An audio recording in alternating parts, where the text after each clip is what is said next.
Of the Troy Planning Board to order. Welcome our Executive Secretary, Engineer Russ Reeves. First order of business, I guess, would be to approve the minutes of the previous meeting, and we all had an opportunity to look at the minutes. And is there a motion to approve or amend the minutes? I make a motion to approve the minutes of last month's meeting. Thank you. I'll second that motion. Motion made and seconded. Any discussion? All in favor, say aye. Aye. Opposed, say no. Motion carries.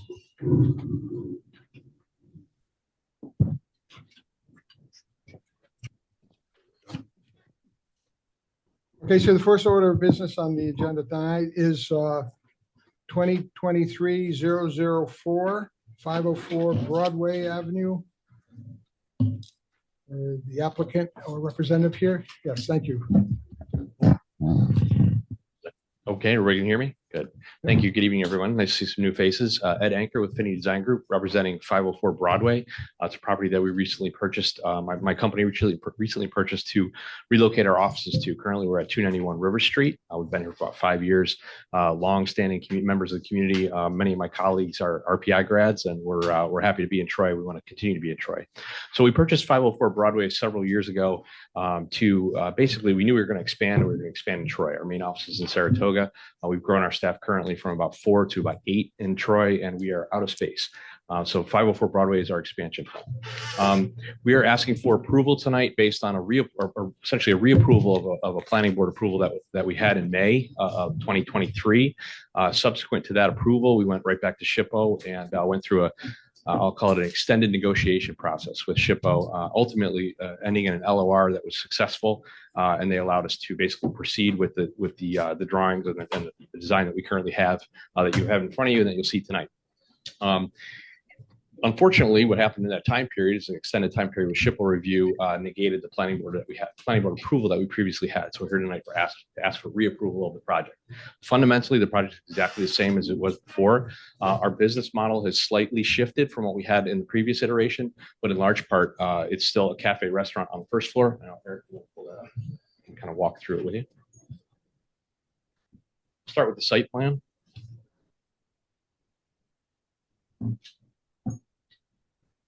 Yep, that's fine. Thanks. So I know some of you have seen this before. It's been in the paper a little bit over the last couple of months. The site plan is essentially a zero lot line at the corner of 504 and Union. We're proposing on-site amenity improvements. We're going to replace the sidewalks, EV chargers, and some of the plantings and outdoor dining spaces will be enhanced at the same location. Our ground floor will essentially still be a cafe restaurant, but what we also do as part of our business on our residential side of our business as an architectural design firm is interior design and furniture selection for our residential clients. So we do a lot of junkets to the city and to Boston and to Montreal with our clients. We figured why not do that in downtown Troy at this location. So in addition to the cafe restaurant on the first floor, it will be a furniture showroom for Finney Design Group interior design department. So come have a sandwich and sit in the couch you can buy. What we also realized with that opportunity was that not a really great opportunity to showcase living room, dining furniture, not a great opportunity to showcase bedroom furniture. So on the second level, originally we had proposed some essentially an office and workspace, but we're kind of tipping that a little bit, and we're going to have a kind of a boutique hotel situation there where we'll host our living room setups and bedroom setups in a boutique hotel setting on the second floor. Decreases the intensity of the use, which is also nice. So during the day, it's a furniture showroom, and by night and on the weekends, it'll be rental apartments for either people come to RPI or Sage or some of our tenants and clients, quite frankly. And then on the upper floor, we will have our offices for Finney Design Group. We'll have the ability to house about 20 employees on the top floor of our building. This floor will be a new floor. We're going to design this as a mass timber construction with cross-laminated timber roof. Oh, there we go. Thanks, Eric. We can skip that one. Go to the next one. Actually, if you can go back just a little bit, Eric, we'll go to the first floor. I'll point some things out. One more. Right. So as you can see from the floor plan, we have our furniture showroom / cafe with a full cooking kitchen. It's also, we have a design center there which can house meetings. We also would like this to be a design center that our other colleagues locally in the Troy community can use at their architectural departments that may not have interior design services. So we've started to make some inroads with those folks. We have a really close knit architectural community in Troy, as you know. We're friendly with many of them and most of them. We will have some outdoor dining area. Go to the next floor, Eric. Happy to come back and answer questions on any of this if you'd like. So the second floor is our kind of boutique hotel setup. We have a 2-bedroom apartment, 2-bedroom boutique hotel room, and 2 1-bedrooms and 3 studios. And those will all have individual bedroom and dining room setups in each of those to showcase what we're going to be selling in the building. Go to the top floor. And the top floor, which is going to be brand new, and again, mass timber. The building is proposed to be net zero, so it's going to be completely off grid. We're going to generate all of our own power through solar panels on the roof. Anything we can't generate, we'll buy through community solar. But we're also investigating some opportunities for ground source geothermal within the building, so it'll all be ground source heat pumps that we can actually drill laterally through the foundation wall. We were on 0 lot line, so it's very difficult. There's some new technology out there that we're going to take advantage of. We're also working very closely with the folks at 1818, our next door neighbors, and the Rosenblum companies. We're working with the same geothermal development company that they're using on the site as well. So upstairs will be our offices. Will consist of 3 studios, approximately 16 employees, a lounge area, large conference room, a green roof, and then some office spaces along the backside. We can go to the renderings if you don't mind. Roof plan. We'll skip the elevations, go right to the renderings. So here's, go back one more. There we go. So this is 504 Broadway. We happen to take this at the worst part of the year, so we can see how nasty it looks currently. We like the building in its bones. You know, it has really good bones. We're planning on reusing all the existing structural systems in the building. Obviously, the wall systems on the inside will be remediated. There's a lot of hazardous material in the building. That's a first order business to take all that out. But essentially, the front facade remains intact. We'll go to the next one. And we're going to be adding that 3rd story onto the top with mass timber that will needle its way through the building and be supported off the ground floor. So we're maintaining the existing openings on the 1st floor and the 2nd floor, and then creating that 3rd story space, which is where our offices will be. Current view. And here's what it's going to look like. So the ground floor dining area in the front there, that'll be indoor, outdoor. We're going to have a retractable wall there, so that'll open up in the summertime, so it'll have a little bit of flow in and out. And then a dining down Union Ave, which is a little less busy than Broadway is. And again, we'll be replacing all the planters and trees along the sidewalk. It's in kind of rough shape right now. There's a large duck bank that lives in the street right there that we're going to work around. But in general, all those planters are going to enhance that indoor, outdoor dining area. And then you can see our green roof on the top there for events and whatnot. These windows will be triple pane, European style tilt sash windows. That whole view that you see right there from those windows looks right up at the hill at RPI. Existing conditions. And then here's the new. EV chargers along the street, along with some green wall features.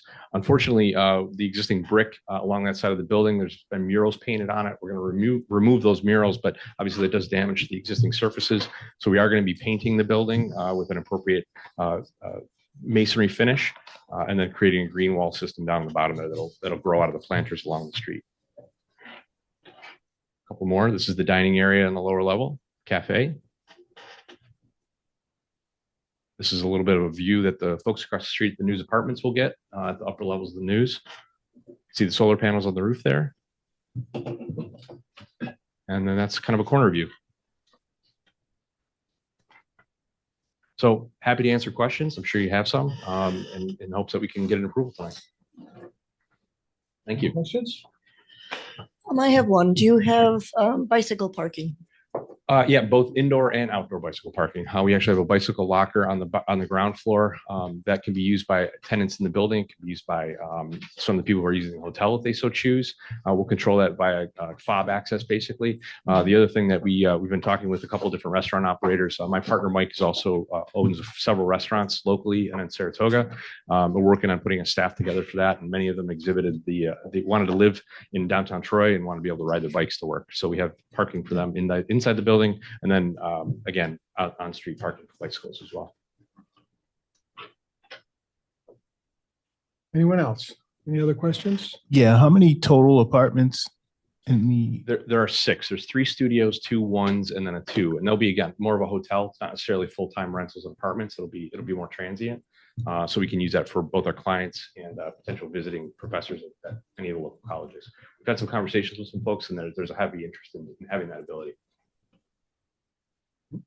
Thank you. Any other questions? Okay.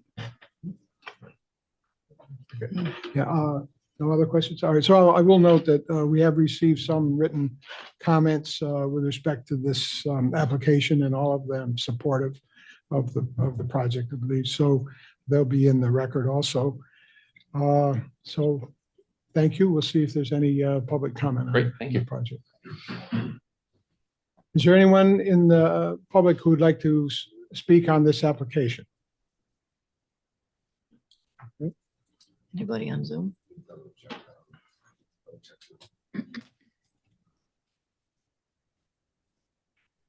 No. Nothing. Okay. All right. So then I guess it is for us to determine whether or not the application is complete. And if so, set it down for hearing. So is there a motion to declare the application complete?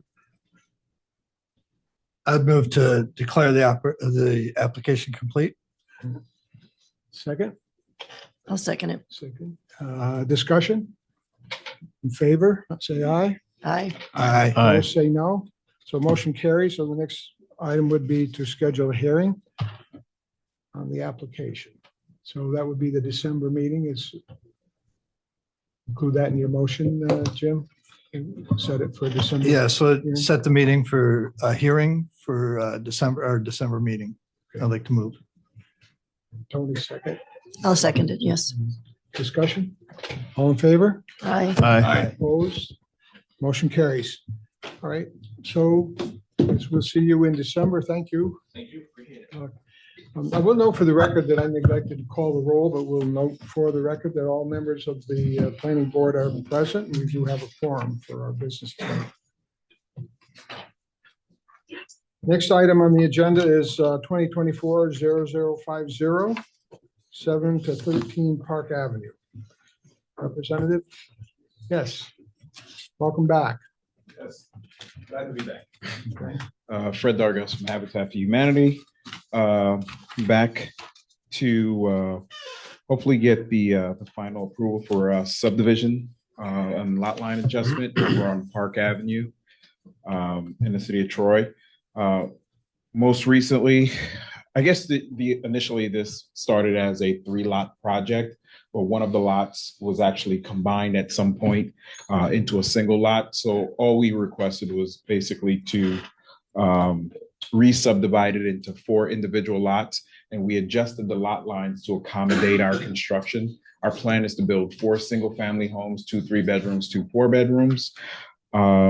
We recently received a variance from the zoning board and had no issues with that. So we're simply here to get subdivision approval and allow us to build 4 single-family homes on Park Avenue. Okay. Any questions for the applicant?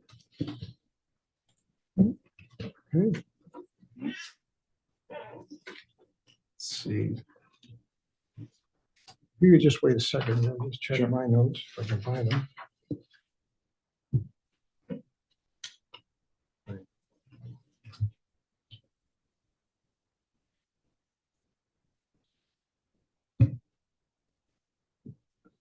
All right, city engineer, are you satisfied with this? Yes, Mr. Chairman, I reviewed this with code enforcement. We're satisfied with what was done, and if the board wishes, we recommend that they consider approval for the project. Okay, and I think there was a note from the staff that they should file a plat plan before applying. That's right. That's right. Before applying for a building permit. You understand that? Yes. All right. So I guess it's then ready for approval of the application or denial. Is there a motion with respect to the application? I move to approve the application. Second? I'll second it. You. Discussion on the motion. All in favor, say aye. Aye. Aye. Opposed, say no. Motion carries. Congratulations. Thank you. Thank you. Good luck. Next item on the agenda, 2024-0039, 206 First Street.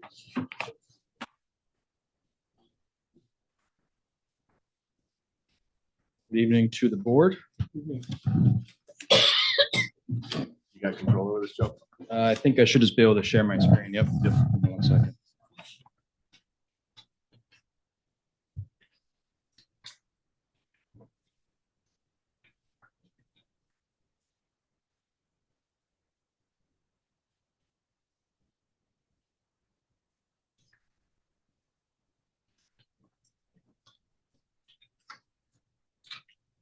Okay, my name is Joe Pernicero on behalf of Sequence Development, the development partner that is helping Works, locally based art nonprofit on the redevelopment project of 206 First Street. We were before you 2 months ago and introduced the project. We called for the special use hearing, which is why we're here tonight. Quick update before any questions. Since our last meeting, we did have the fortune of meeting with the city engineer and members of the planning staff on site to go over a few items that were of discussion. I will discuss those here. As a refresher, the site will be home to Works, a locally based art nonprofit who received a grant from NYSCA, which is the New York State Council of the Arts, to complete this project. It is a complete historic redevelopment of 206 First Street, which is currently a vacant building.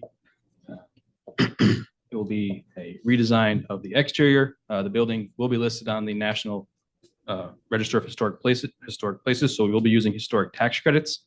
So all the improvements will be subject to SHPO and MPS guidelines. There's a view of the existing conditions. We aren't proposing too many site improvements.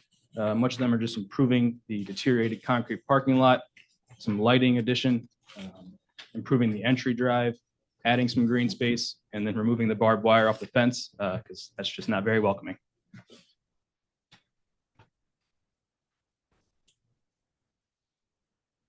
A few photos of the existing conditions. This was a revised site plan that was submitted to the planning department. Lots of notes on here. Not many of them have changed since our last meeting.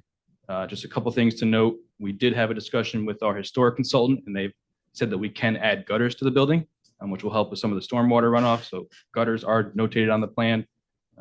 Currently showing draining towards the front of the building, towards those green space strips. Per discussion with the city engineer, we are going to consider a green space along the side of the building to help with drainage as well. And then also running the gutters along the back of the building to reach to that southern green space as well. But gutters will be added. They need to be historically appropriate, which means we just can't paint them pink, but we will be adding gutters. A couple other things we did was improve the entry drive. That will be all concrete to match the existing conditions with a new sidewalk according to the city code. We've added lots of green space along the southern edge, some additional landscaping to help provide a buffer between us and the southern neighbor. And then I'll get into lighting. There are lots of existing light fixtures on the building, which we'll rewire. And then we'll add a few to the parking lot to help with the lighting. That was per the Troy Police Department. And then we will also be adding a Knox box for the fire department and Troy Department. A couple renderings for you.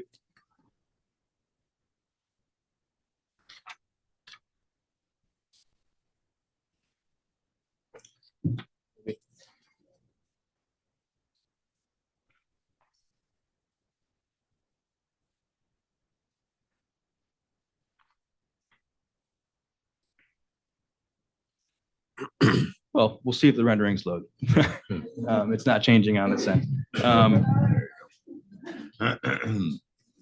That was all I had for updates.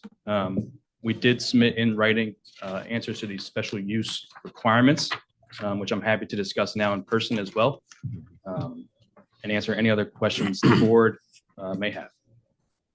I think I recall the last time you were here that your neighbor on the southern end had some concerns. It sounds like you've addressed those. Did you work We- with the neighbor? We spoke with the neighbor immediately following that meeting. And we are going to replace the fence along that southern edge, which was a main concern. And we're also going to go one step further and just add a couple of bushes or low-lying landscaping to help with that as well. Did you have an opportunity to look at the staff recommendations on the staff report? We did. I think we've already addressed some since that staff recommendation went out. So I don't know if there's anything of concern on the staff recommendations. Let me just ask the city engineer, there's a mention of providing at least 20% impervious surface. Has that been addressed to your satisfaction? Mr. Chairman, we did meet in the field. We had a very good discussion. A lot of good material has been provided to us. At this point, I would recommend, if the board wishes to, they could issue approval for the project conditional on just resolving some of the details with respect to on-site drainage. So I'm good with how they handled everything at this point. Resolving them to the satisfaction of the city engineer? Yeah, and resolving them in the field. Okay. Yeah, so at this point, if the board feels it's satisfactory, we could support an approval for the How project. about the sidewalks, repair of the sidewalks? Is that still an issue? I think that was part of that. You planned on repairing the It was, sidewalk. yes. So Yeah. the sidewalks directly in front of the drive will be replaced. Sidewalks as you move down south on the site are in good condition. I think we all agreed they can stay. But the ones that are in disrepair immediately in front of the building will be replaced. So he fulfilled all the obligations that we discussed. I think the details of the drainage will resolve in the field together. Right, thank Okay. you. So, Can I uh, ask a yes, question? of course. Are you planning on having an exit out to the alley or is it just on First Street? Nope, we will have an exit out onto the alley. There is one currently. There is, okay. The board members have questions? So just to chime in, you opened up public comment last period, or last month. You can entertain public comment or you can close it. I think we should hear from him. If anybody has anything to say. Okay, thank you. Thank you. We may have you back on these findings. Sure. Yeah, I'll stand by. Just, we'll see if. Is there any member of the public who'd like to speak on this application? For or against? No, everybody's satisfied, so that's good. Yeah. So, should we make the findings after a motion for approval No, you probably want to run through them. first? Yeah. Yeah. So, as you indicated, you did submit written response to the findings questions, correct? So do you want to just address each of one of those? The first one is the consistency and compatibility of the proposed use with the purposes of this chapter of ordinance and the requirements of the use district and development intensity zone in which it's located. Certainly, yes. So in front of you are more detailed answers in writing. I will summarize here. Project is located in a mixed use 1 district, as well as a development intensity zone 4. We feel as an art gallery and studio space, this is a perfect use for a mixed use type of district. It complements the surrounding residential areas quite well. It's not too intrusive. I believe the site improvements that we are proposing will also improve the streetscape of this neighborhood. So would it be appropriate to make each finding individually or wait till the end to adopt the findings? I'm sorry. Should we vote on each finding individually?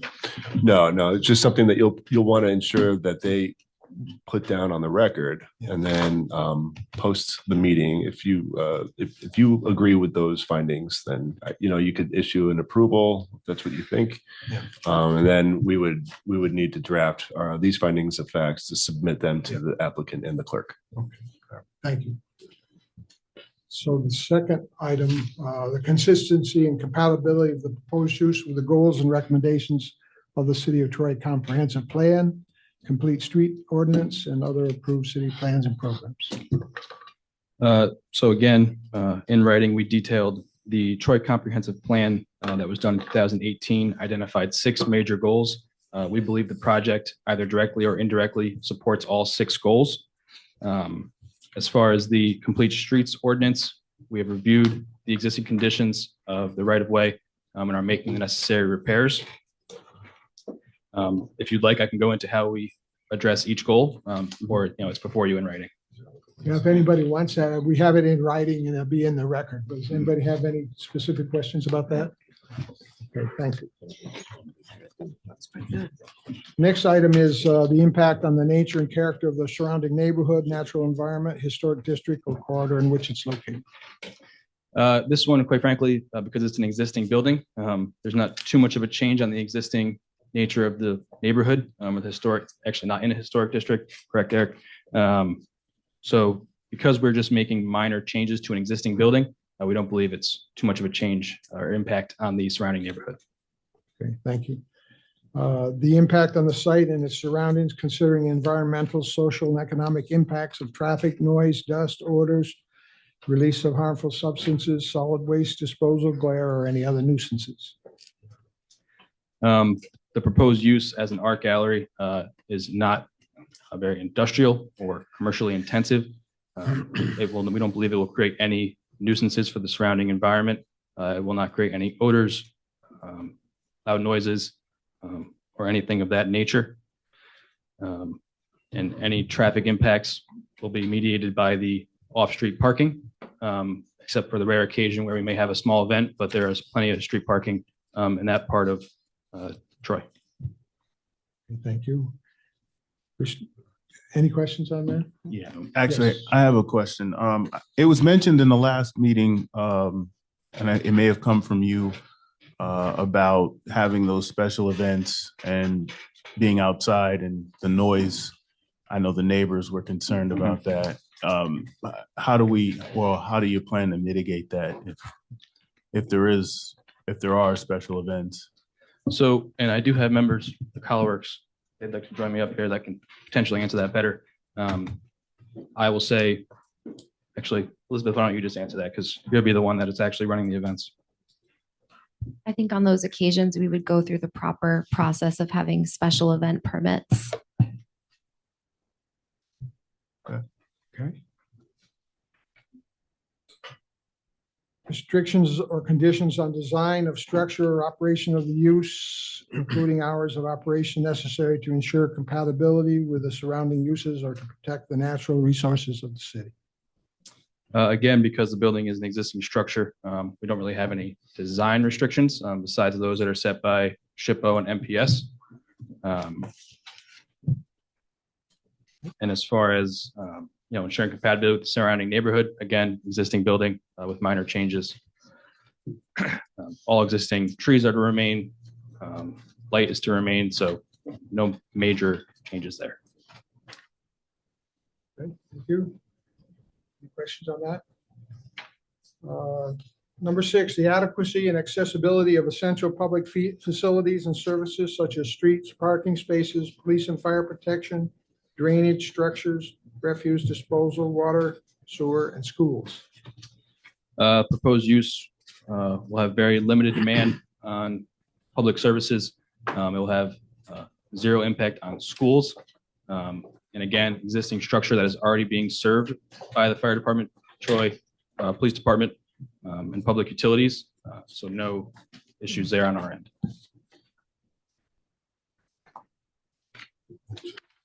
The impact of the proposed use on traffic congestion, impairment of pedestrian safety, or overload of existing streets, considering the current width, surfacing, and condition, and any improvement proposed to be made by the applicant.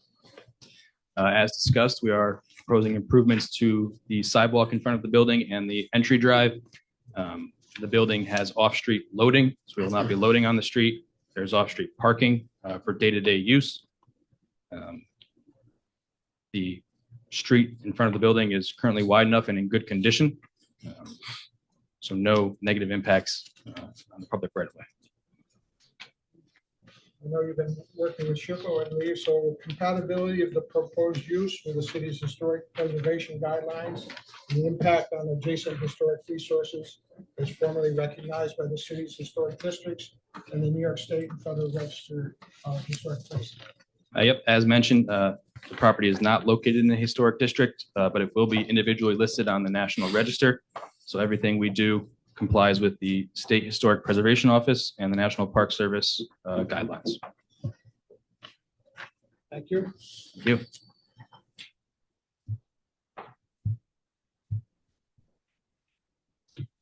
Okay, any questions on any of these? Yes. I have a question on number 6, the refuse disposal. Is the city going to be responsible for that, or are you going to have your own?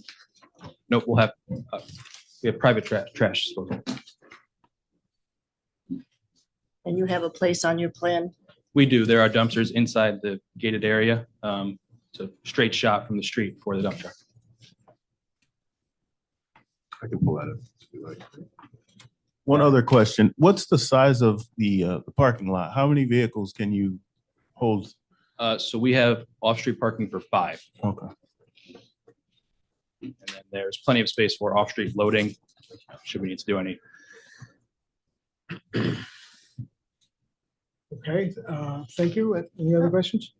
So we need to, if this is approved, we need to determine the length of the special use permit.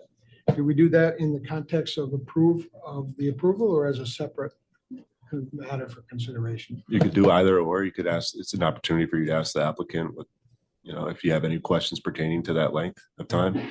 Usually it's going to be one that's in perpetuity, one that's temporary, or one that needs to be annually renewed or something. All right, so you understand that.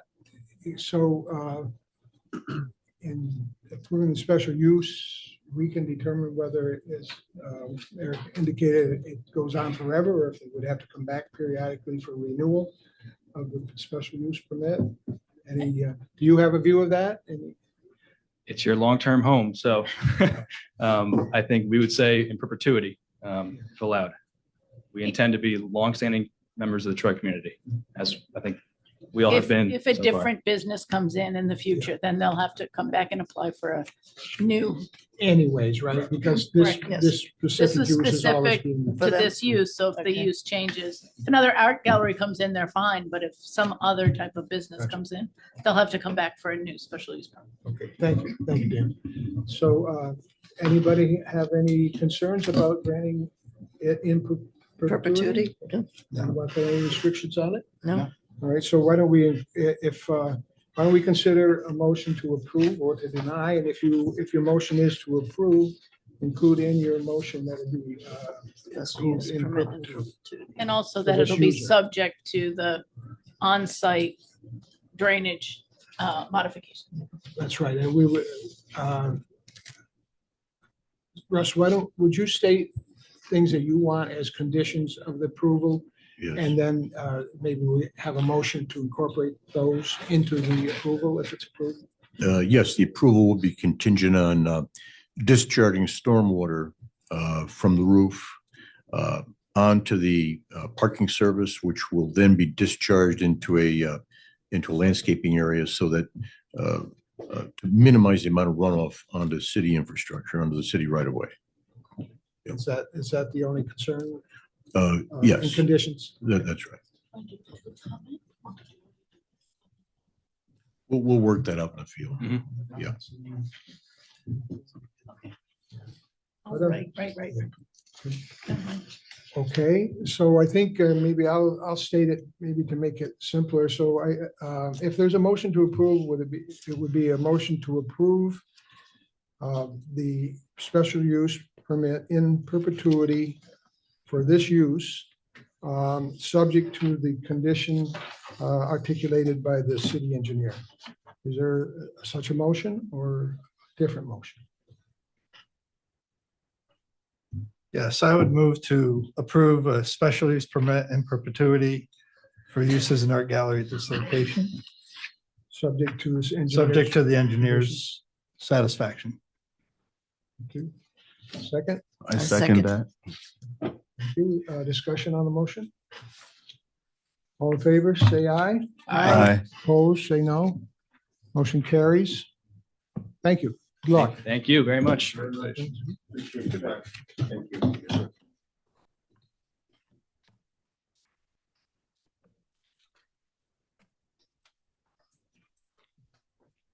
Next item is 2022-0045 Dunleer Drive Extension. Applicant?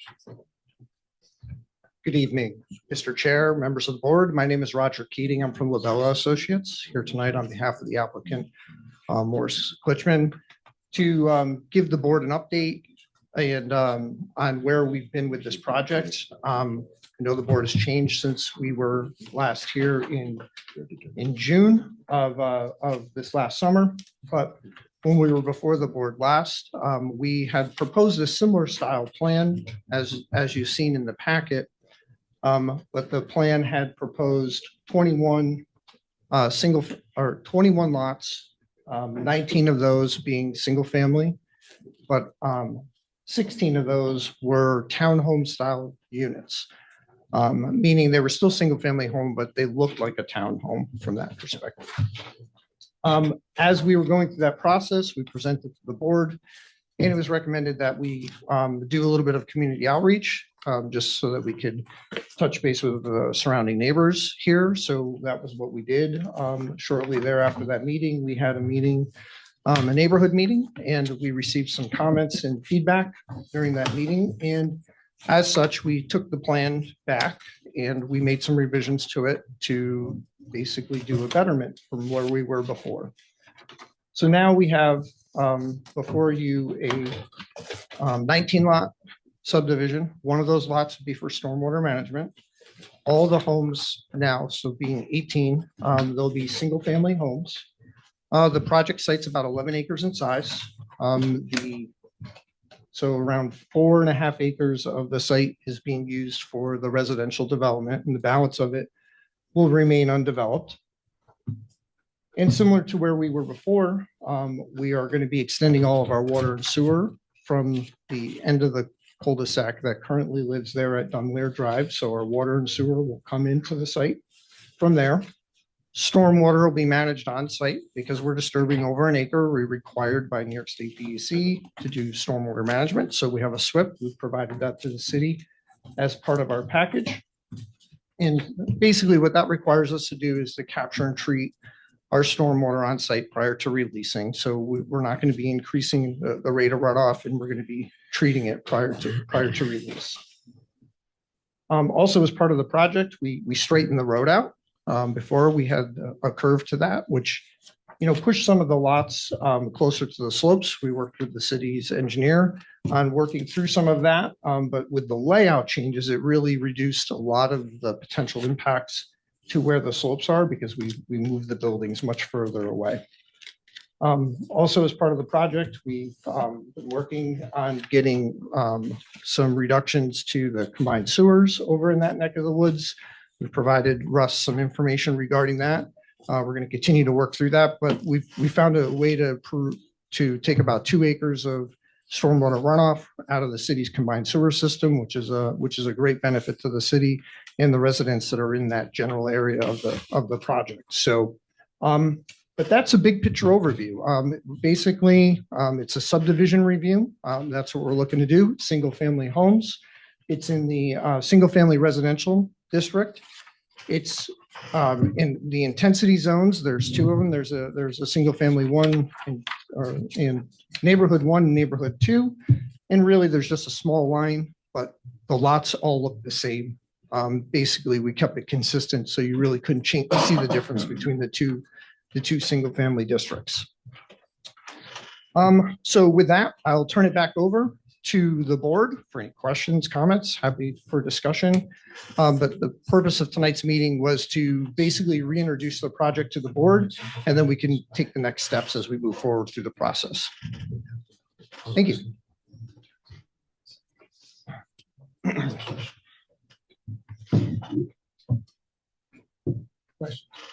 I have a question. The Dunleer Street that is there now and you're continuing your cul-de-sac, is that 36 feet?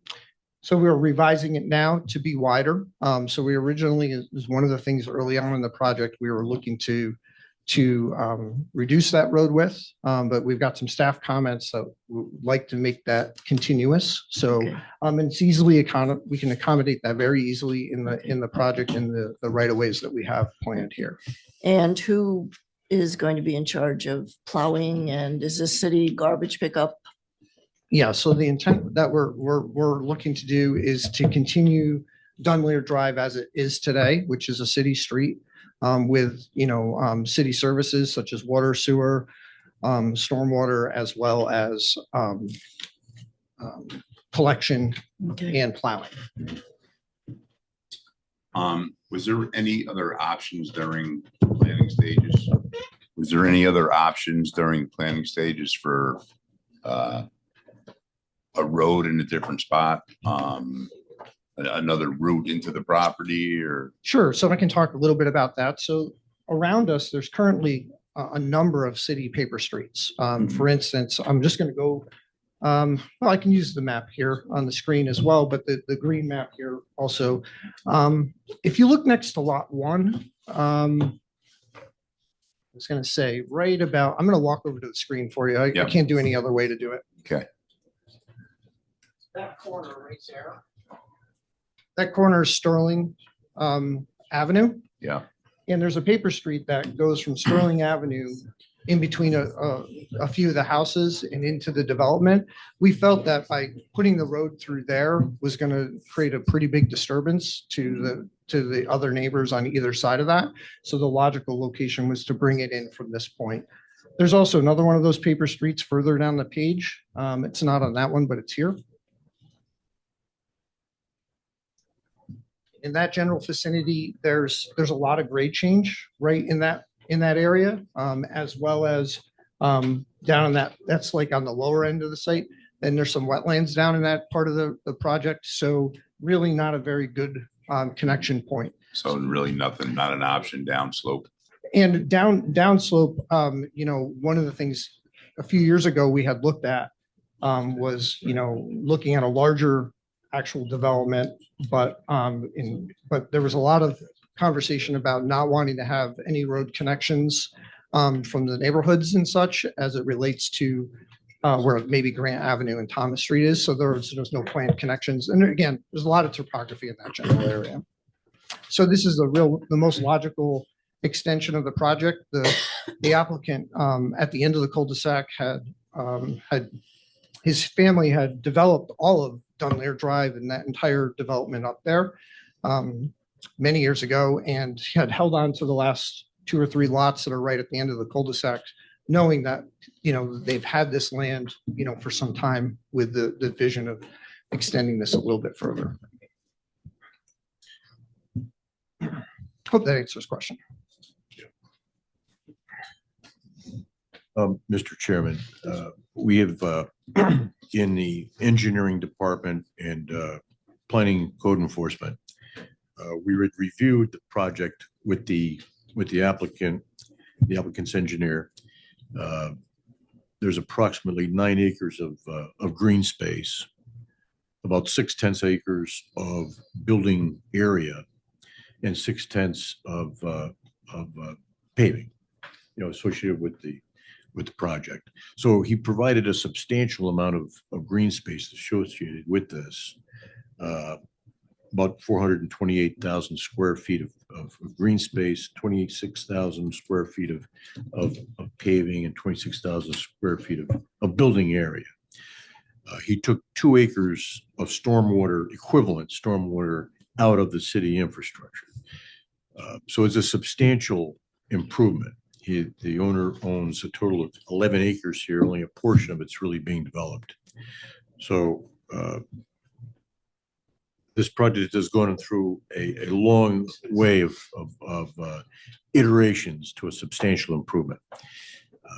So again, if the board wishes, they can consider this project has been deemed complete. The application has been deemed complete. At this point, we would recommend the board may wish to consider approval of the project contingent on, we requested a slope stability as matter of course, due to steep slopes on the west side of this. And then we're going to work out any details with regard to finalizing the storm drainage. So this was a not only a complete application, but substantial improvement over what was originally submitted as townhomes. Were there any other steps that were previously completed? I'm not, Discussion of seeker or public hearing? yes. Yeah, the commission, because I believe it was in June, the commission had declared themselves lead agency. This is an unlisted action. So, staff feel that sufficient information has been provided by the applicant to make a determination on seeker. Okay, I have a question for Russ. The Troy Police Department and the fire department, they have enough room in that cul-de-sac to turn and do whatever they need? Mike, did you want to comment on that? Did you want to, Battalion Chief, did you want to comment on it? This was the Dunleer project. I think you were satisfied with the turning radius of this. I think, any finalizing of the drawings, we'll get together. Any finalizing of the drawings, we'll get together and go through that with the owner's engineer here. And Mike, you'll have plenty of time to adjust this as need be. Are you okay with that? Okay. I have a question about the 420,000 square feet. Is that going to be set aside forever? Or is there some sort of deed set up when you sell these homes where that won't be developed in the future? We have not looked at deed restrictions or anything like that, but these areas in the darker green that you would see Yeah. here, like the lighter shade of green is Right. the individual's backyard. So most certainly don't want to, take away from their ability to do swing sets or, something like that in the backyard. But that's something that if it's so desired, we can talk with the applicant about, that possibility. But what I would say is the intent here of the balance of that dark green area, that's what we're considering the stormwater management law. So what that could do is we could, that would become part of the stormwater system that's there with the roadway and connected to this kind of becomes part of the city system as well. So that in its nature almost creates the ability for someone not to be able to do anything more on there. Thank you. Yeah, that's a low-lying area, somewhat wet, and Tough to develop. I don't think we'd be interested in having it. Who would own it? Right, as of right now, we're intending on asking the city as part of the drainage system, as part of the road conveyance, that would be part of the land that we would look for that to be conveyed over. If it's not desired, we would simply just break that out as its own standalone lot. And it would just have to stay in the current ownership. And the owner understands there's no guarantee the city is interested in purchasing the property.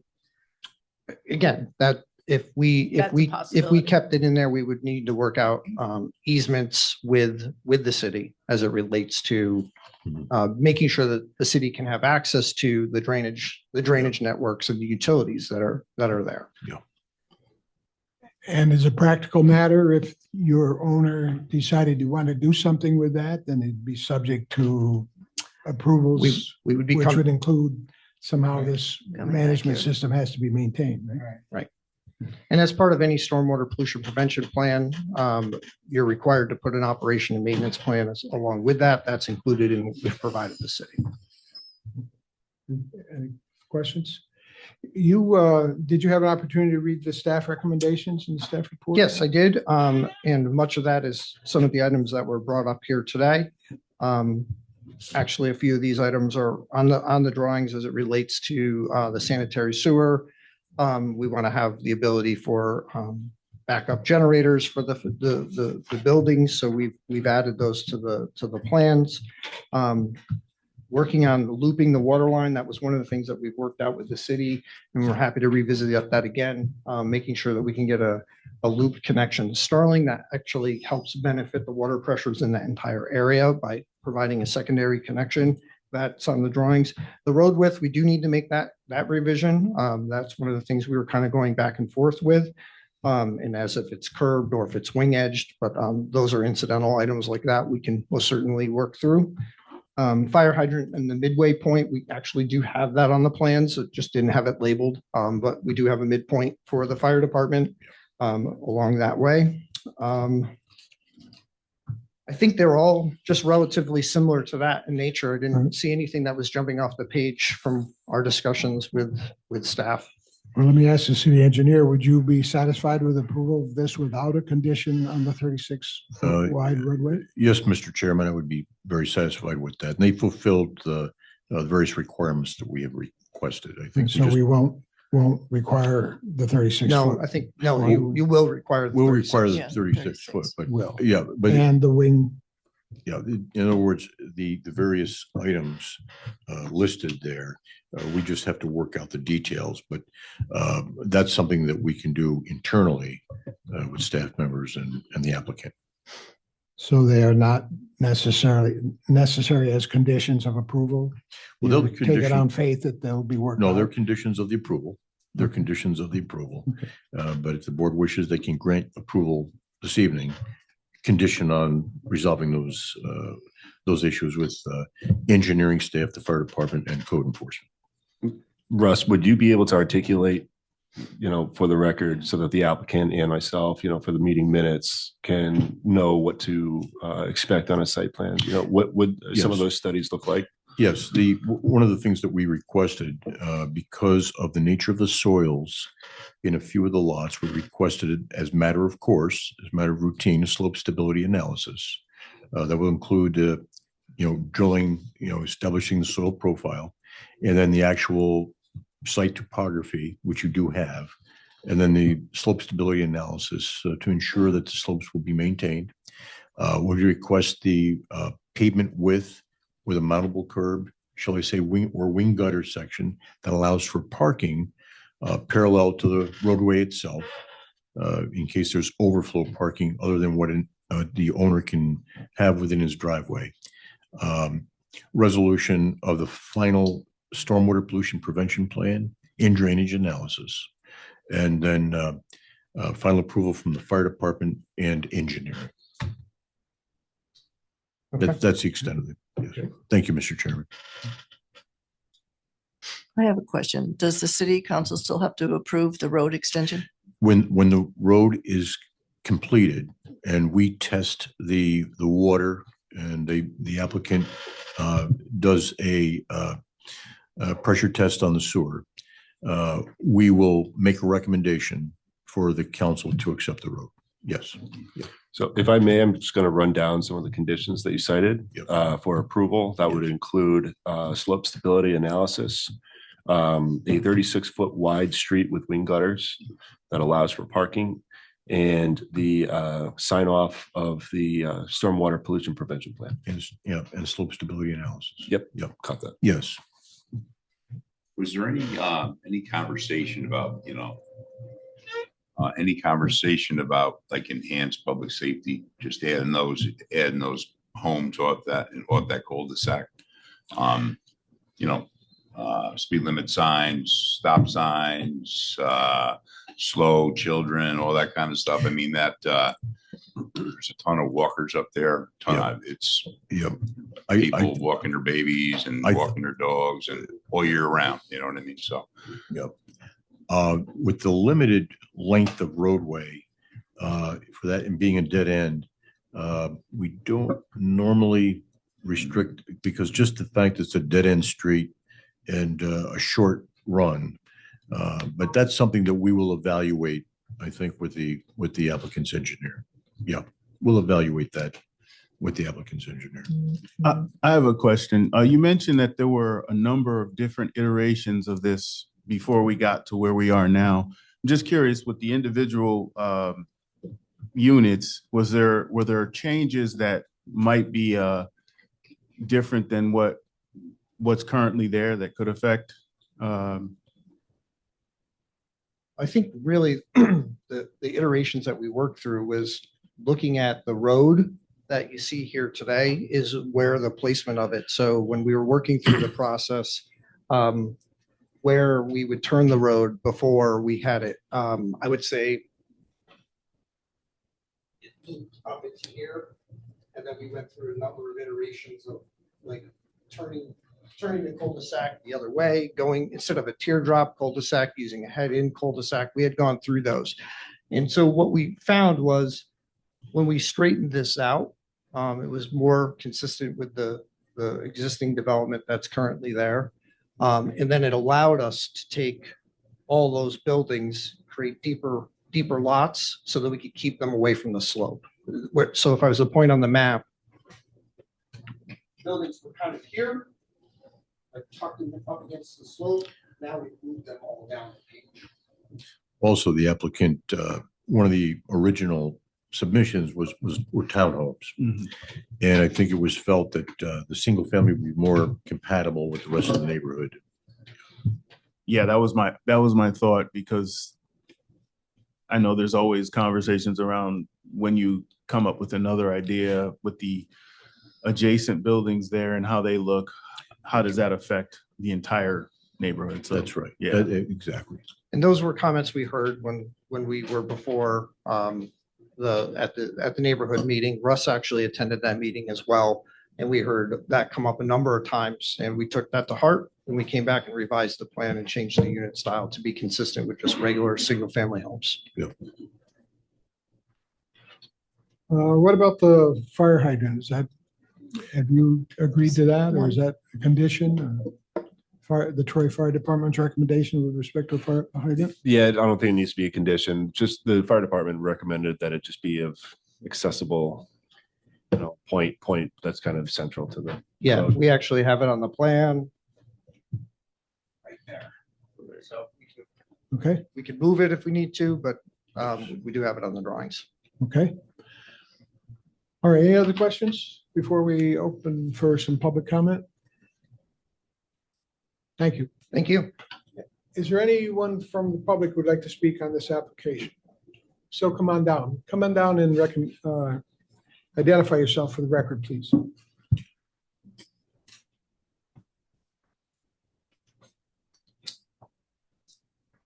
Evening. Hey, how you guys doing tonight? Good. Bob Vogel from 112 Sherman Ave. I live right adjacent of his development here. It's about 35 to 40 acres up there. Ross was there at the time. I have a problem with this, with the sewage coming in my house. It happened twice so far. There's a runoff comes to my house, to my backyard. I'm $40,000 in debt for the first time, second time now. He's planning on putting stuff there. There's 5 paper streets I know of. One down on Grant, one down by I make sure I'm say this right here. Sherrington, Grant Ave, there's 2 down there. If you go down the hill, like he said, that is a hill access down, but you would have to make a grade of hill going back up to it. I mean, to this here, where he is, that wetland is, my house is all wetland there, probably maybe 2 acres of land or wetland. During the springtime, it gets wet. I can't even use my yard for nothing, can't do nothing. How long is this gonna process is trying to do this? I lived on Sherman Ave, I watched this Camels Ave, I listened to all the noise, the dust. I couldn't open my house all summer. I can't imagine what's gonna be like up here for these people who lives there, what's gonna go on there. I can hear it down there now from my house of Jason, what's going on in here. We had spoke to this gentleman. There was 2 zones. One zone was supposed to be for regular houses, and a zone coming out for more houses are built in there or wherever was going on. I'm just curious what else is going to be done over here of this acres of land. He says he's going to bring fire trucks in there and garbage trucks or any kind of trucks. I worked for the city for 27 years. Getting one down these streets down there with a garbage truck or a fire truck, they're gonna have a problem getting out and out of there. Especially if there's something else, there's cars in there, houses are in there. Like he said, there's people there, walk their dogs. Kids are running around in there. There's a lot going to, to process in here. How, what's really is behind them houses in that area? There's a big cave in there. There's actually, I don't know if it's shale or what it is in there. How's that going to be all coming out? Where are they going to access it? Going there when it starts, if it starts? Are they going to come up Sherman Ave, Donegal Ave? That's a lot of traffic. It's going to come through that neighborhood. You guys really need to start thinking about this. Really, sounds good on paper and sounds good what's going to go on. But you guys really need to start thinking about really what this is going to cost the city, or so, what happens if a pipe breaks or anything else like that's going to cause problems. I just don't want to see my basement again in my yard full of water. And that's what I'm concerned about right now. They do have a large area. They own a total of 11 acres. Yeah. A small portion of that's really going to be developed. The rest is not. So they have that entire area to manage the stormwater you're talking about, which we've asked them to do. You can, you know what? You can say what you want to try to do that. Yep. Look what happened in Spring Ave this year. That side of that mountain just went right down into Spring Ave. Yeah. How long is this going to last? You disturb something over here. Mm-hmm. How long before that's going to come down towards my property? I mean, you could say on the top there's going to be 11 acres they're going to be touching. No, they own a total of 11 acres. Well, you got it. Yeah, they're really, Roger, what's the actual area of disturbance? It's about 4.5. Yeah, so it's 4.5 acres. So you're The rest saying, is- okay, five acres of land. You still got to disturb that to do stuff around in there. Yeah. That's a lot of, that's a lot of stuff that's going on in there. Well, a lot of it, bear in mind that the actual paved area is 0.6 of an acre, okay? The actual buildings, the square footage of buildings is also 0.6 of an acre. So even though they're disturbing 4 acres, they're restoring most of that 4 acres to green space. And the rest of the parcel is going to remain all green space. That's kind of very hard, because like I said, there's 5 different ways of going in and out of there. Yeah. I mean, there's a paper streets like 3 houses away from mine. There's a Yes. paper street, and I heard that was possibly they want to develop that into this development. I don't know how true that was, but you hear different things. Trying to curious, where are they going to try to put all these streets and stuff? Did you want to address that at all? Well, I think the concern is for any future development and, Well, yeah, there's no other planned development on this. see the topography. Can you speak into the restricts- microphone, Yeah. please? Yeah, the topography really restricts what the owner can do down the road. And this is really, in my, after walking the site and familiarity with the site, there's not, except for what you see, the rest of the site is probably not that developable because of topography and because of the groundwater.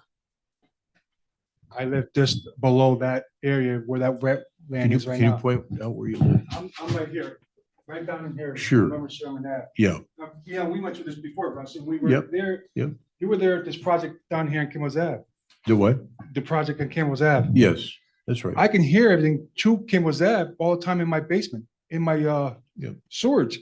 Yep. I only can imagine what this is gonna do to my basement and my sewer. Well, he did take out the equivalent of 2 acres of stormwater out of the city system. Where's he gonna go with it? My Well- land, my Well, property, somebody no, else's property not- down there? It's not going to go on your property. He's got to keep it all within the 11 acres. And that's a good sized area to keep the stormwater. That's part of his stormwater management plan. DEC does not allow any errant stormwater to leave that site. It's all got to be controlled. Okay. Okay, thank you, sir, for Thank your you. comments. Appreciate it. Is there anyone else who'd like to speak on this application? Come forward, please. Give us your name, please, for the record.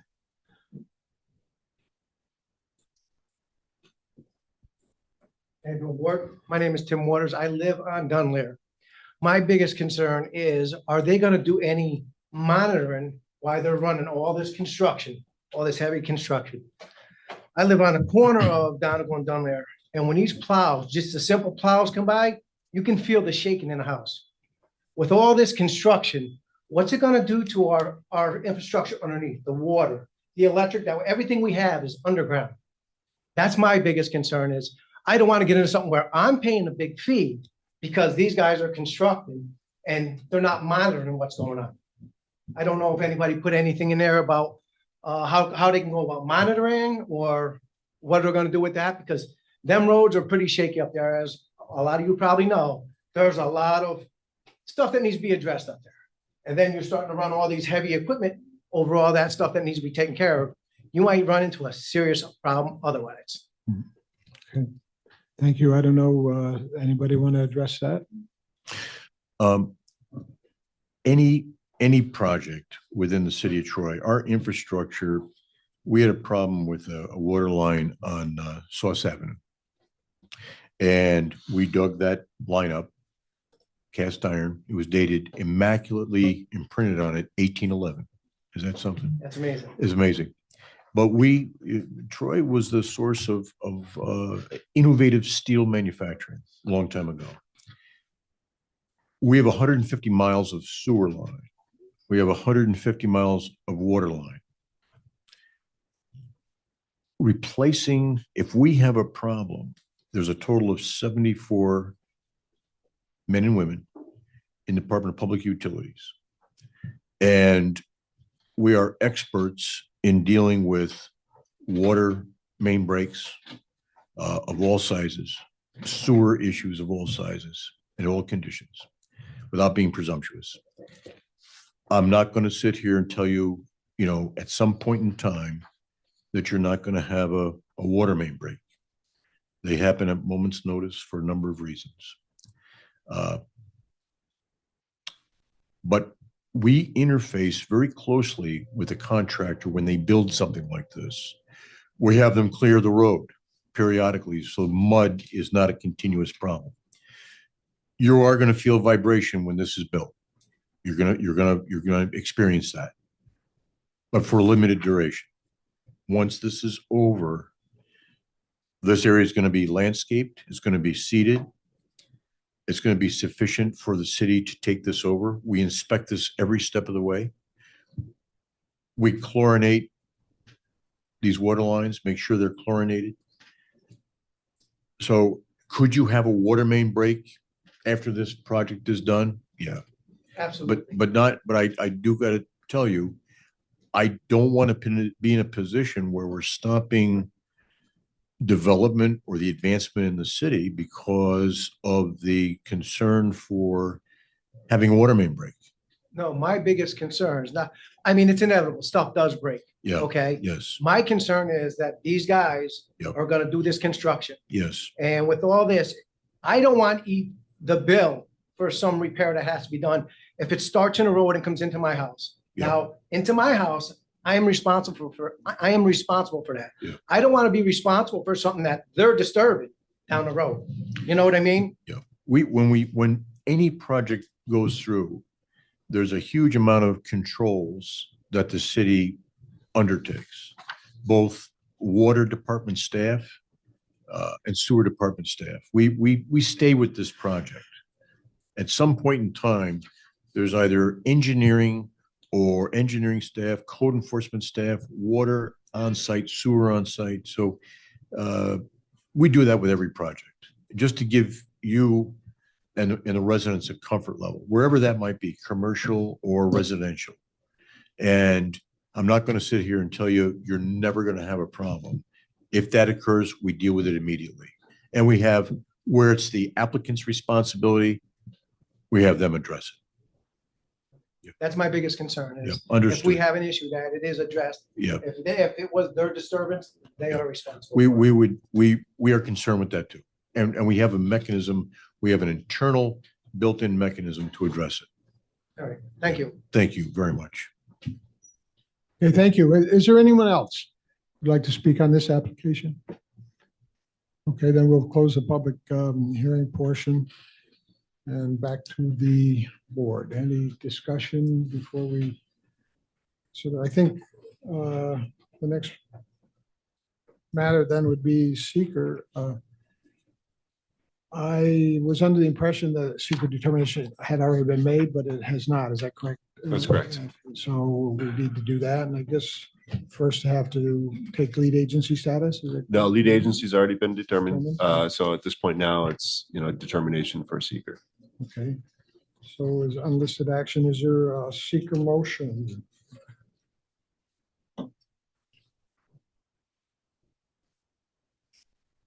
What are we?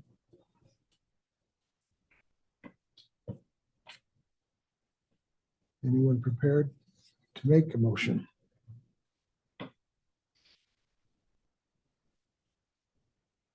I have a question. Would the motion be to deem the application complete again? After, well, it's already been deemed complete, so the next motion with respect to the application would be approval or denial, but before we get to that, we need to address the seeker.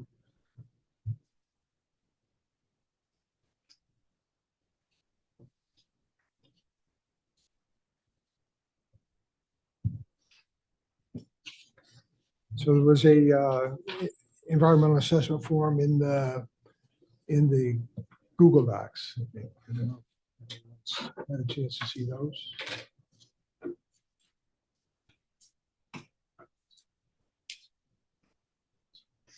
Yeah. I think we're going to need some guidance from the executive secretary on this motion. Okay. If you go through the environmental assessment long form, the applicant has addressed each component in the long form and is in conformance with the city's zoning ordinance. And we found both planning staff, fire department, engineering and code enforcement have found the application complete. So at this point, our recommendation is that you approve this as an unlisted action. And the application has already been deemed complete. And then if the board wishes, they can approve the project, issue approval for the project contingent upon the various items that were listed in the staff report and that was itemized by Eric. But first to determine this is unlisted action. Yes. So if the board wishes, they can make a motion that this is an unlisted, determine that this is an unlisted action. Just want to correct the record. This has already been declared unlisted action. The previous commission has declared themselves lead agency. Again, we feel that there's been sufficient documentation submitted for a determination to be made on seeker. So that's what we're needing to address. And the determination options are what? To either issue a positive or negative declaration.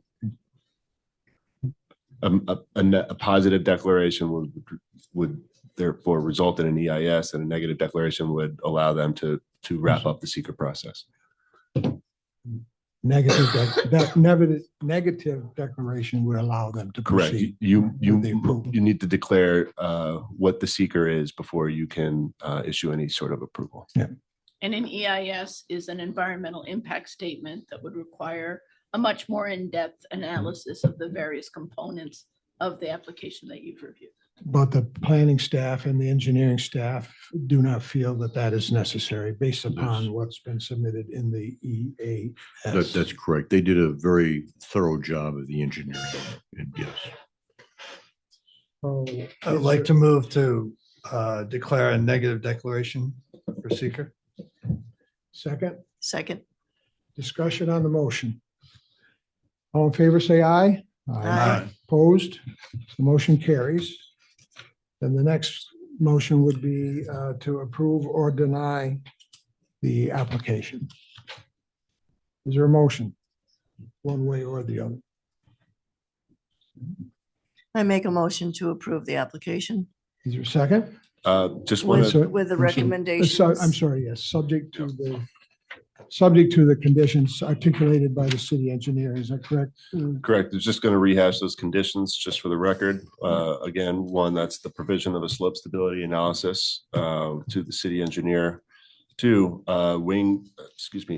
to provide a 36-foot wide street with wing gutters. And three, the sign off of the stormwater pollution prevention plan by the city engineer's office. Is that incorporated in your motion?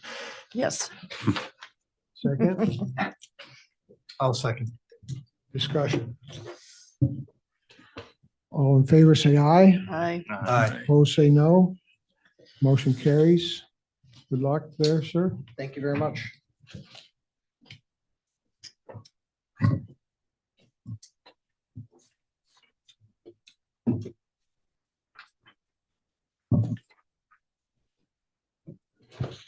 Next item is 2024-0042, 212 4th Street. The applicant here or a representative. Hi. I'm Laura Ryder. Breaking your microphone here. You can just take it off the stand if you want. Laura Ryder from TAP, representing Chris Schrader, the owner of 212 4th Street. So this is our second time back. We added a few updates to the site plan, and I could just give a brief overview for everybody that isn't familiar with the project. The building is one of the smallest buildings in the city. It's 700 square foot footprint. It's on the corner of 4th Hill and Liberty, so it's right at the point next to the new DeFazio's building. It's been vacant for years. It was last used as, I think, the Little Italy neighborhood meeting place. Used to be a garage way back when. It's currently 1-story brick, and the owner proposes to make that large open first floor space, large 700 square feet, into sort of a community gathering space, event space. He envisions it being like a pop-up art gallery or maybe a lecture series. So something that, somebody could use for, community type purposes. And then he proposes adding a second story, which would have 2 micro apartments in them, studios. And that's really the gist of the project right there. The green space that currently has a large pine tree on it it's his yard essentially, and that will continue to be, open green space. It's actually donating that. That will be our Christmas tree in Troy this year. It's being cut down very soon. City's taking it. Yeah. Other than that, I think, we have a relatively complete site plan. And there were a few items in the staff report that we could address. But I think otherwise, it's relatively complete.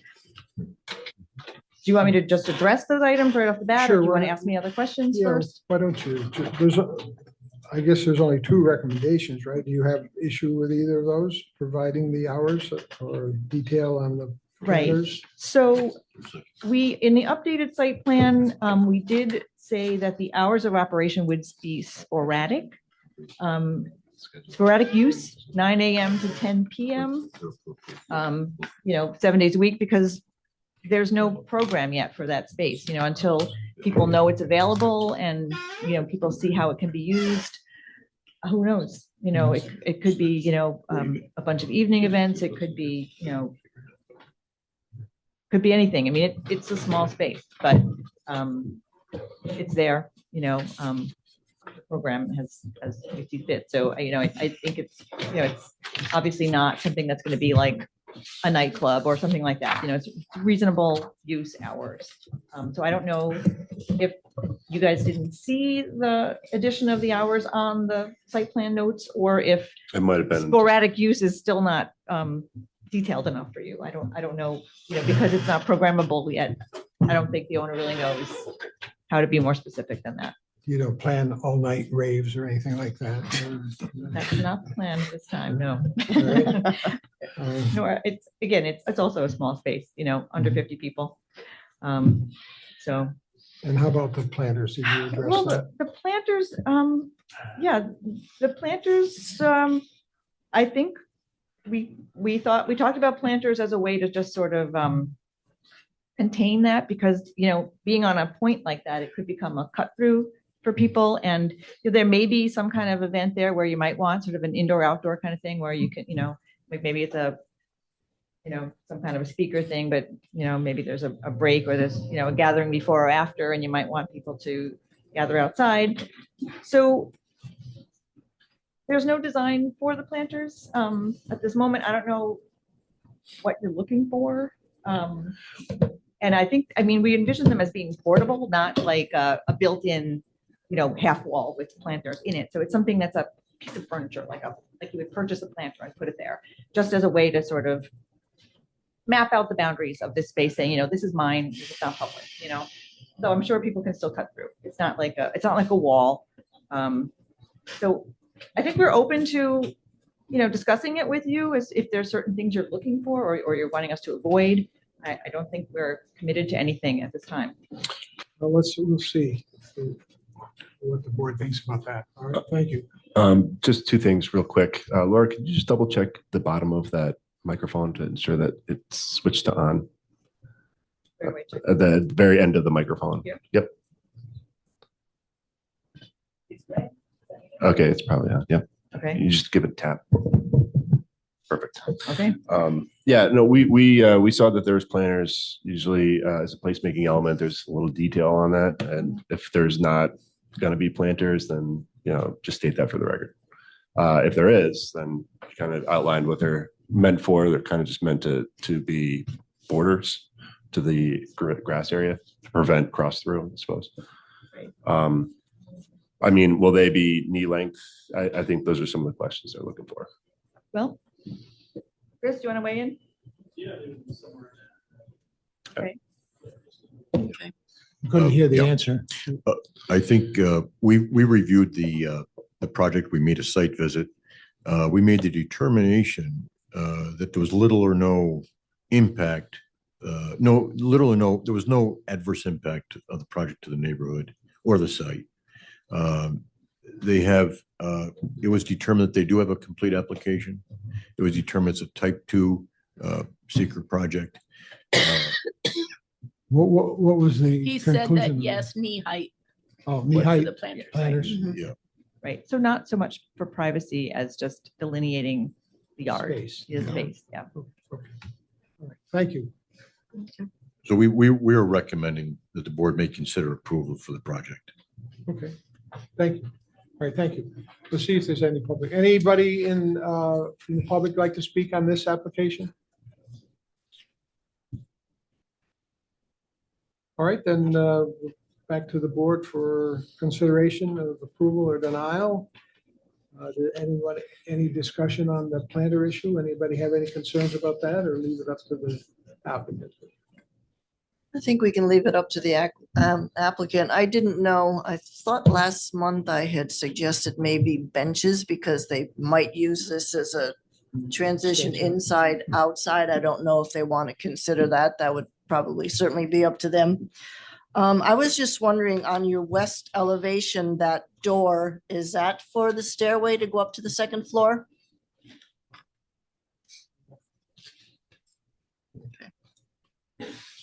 And the bike racks that are there, were they moved from the bus stop over to your property? It's temporary? Okay, because that's taking up a lot of space there.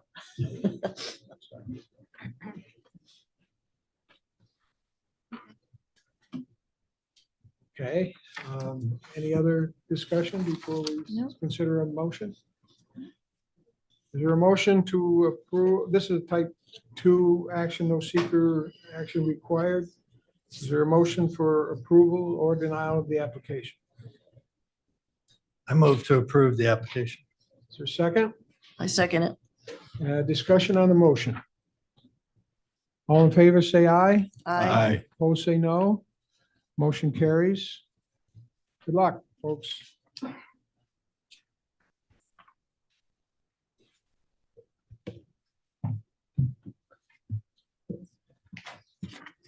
Next item is 2022-0083 Kings Landing 2.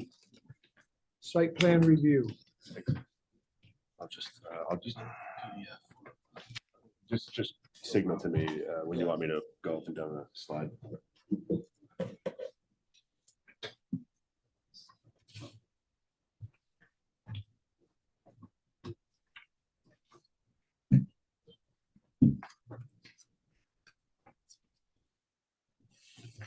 What is the secret status of this? Well, this is already secret determination. one? So yeah, they're here to address a recent revision to the previously approved site plan. So there won't be a discussion on seeker. They're not expanding the footprint or the project scopes. So the site plan was approved previously, but now there've been some changes to the site. Is that correct? And we're here to Which one of these? Top one. Okay. I'll share it in just a second. Yeah. Okay. To approve or deny the revised site plan. Yes, sir. Could you identify yourself for the record, please? Sure. My name is Cosmo Marfione. I'm the managing partner for BDC Group. Here with me is my partner Colton Hill, who's in charge of construction operations for our company. A little background on this project: was approved about 18 months ago. It's on the corner of Federal and Fifth Ave in Troy. It's the second phase of a first project we did on King Street. This project included the construction of a new building, a large new building, an infill building, and a rehabilitation of 3 existing townhome style buildings. Just tell me to scroll down when you know Sure, you wanna go to the sure, slide. yeah. So we're just, I'm not sure if the board knows some history about the third building. The building that was recently demolished. Yeah, why don't you go ahead and give us a briefing? Sure. About a month or so ago, we determined that the building at 2129 Fifth Ave, with our engineers, that it would the foundation was structurally unsound, and obviously part of our rehabilitation program was to address the scope. Our structural engineer came on site as we're determining the means and methods of perform the stability, and has advised us that in order to do so, it would cause some unsafe conditions to our workers, right? And we should In order to do what? in order to stabilize the foundation. And we should consider going back to the city and speaking to the engineer and the board to see if we could actually demolish the building and not go ahead with the rehabilitation. So we scheduled this meeting not only to propose that, but also recently we found out that the existing transformer on site that we originally installed for the first phase of the project, the utility company has said that there's not enough power to power the second building, the second phase of the project, and we needed another place to install this transformer. So the original intent here is to come here and ask for permission to demolish 2129 and the little infill building that was just clearly put there to for aesthetic reasons, and to gain some more units, is to not build that one and try to put those units into the new big building. And that's essentially what we were here to do. Mr. Reeves came on site with his team last week at a routine inspection, and essentially saw that the building was unsafe. And as you know, the city has the right to deem buildings unsafe, and proceeded with the demolition of the building last Friday before we came here. So that's the history behind what happened to 2129. I don't know if Colton, you want to add anything to that? Yeah, just because. Yeah, just to give the board a little background too, just so you're familiar with the logistics of the site, just go up to the first page. Just want to kind of point around. I'll speak loudly. You go ahead. Use the mic. All right, so these two buildings shown here are existing buildings. These were stabilized. The foundations, you know, when we bought this project, we stabilized the foundations, we repaired the roofs, and we did what we had to do on these two buildings. This is 2133 and 2135. So these are existing buildings that are going to continue to get rehabilitated. What you see here is the new building that was approved around the existing buildings.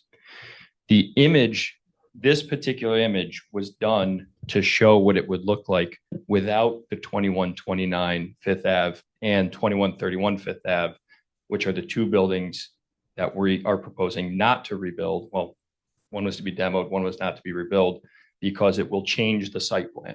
So because we had a previously approved site plan, and now that it changed, the building didn't get bigger, we're not adding impervious surface, we're not changing any of the footprint, any of the outside, any of the image, nothing is changing. We are just proposing to not build that section. Because that's a site plan change, we need to present it to the board. So that's kind of why I just wanted to give the background on this so that everyone can understand these are existing buildings. The red, the green, the yellow, and then the orange and the blue is the newly proposed building. I should point out to the board, in August of this year, as part of reviewing the project, we made a site visit, and both myself and code enforcement evaluated 2129 Fifth Avenue. When we made that evaluation, we found that portions of the laid up fieldstone at the base of the foundation on the inside were missing. And the 3-story structure is 2 courses wide. Over the years, water had gotten between the cavity between the outside course of brick and the inside course of brick, froze and expanded and actually separated the outside wall. So we pointed this out to the owner, that the structure was very unstable. And I know that the previous planning board had asked that it be renovated, which was perfectly fine. I mean, until you get into the details of how to renovate this, how to stabilize it, we indicated that any driving of sheet pile, augering of what is known as secant piles, which is a very common method of underpinning a building, would probably destabilize the structure and cause a collapse. We brought that to the owner's attention. We also brought the fact that we required the owner's structural engineer to make an evaluation, a site evaluation, which he did. In August, I received a report indicating that the structure is highly unstable and needed to come down. So renovation of 2129 was not a practicable, safe option. A similar issue occurred in Schenectady on the, shall I say,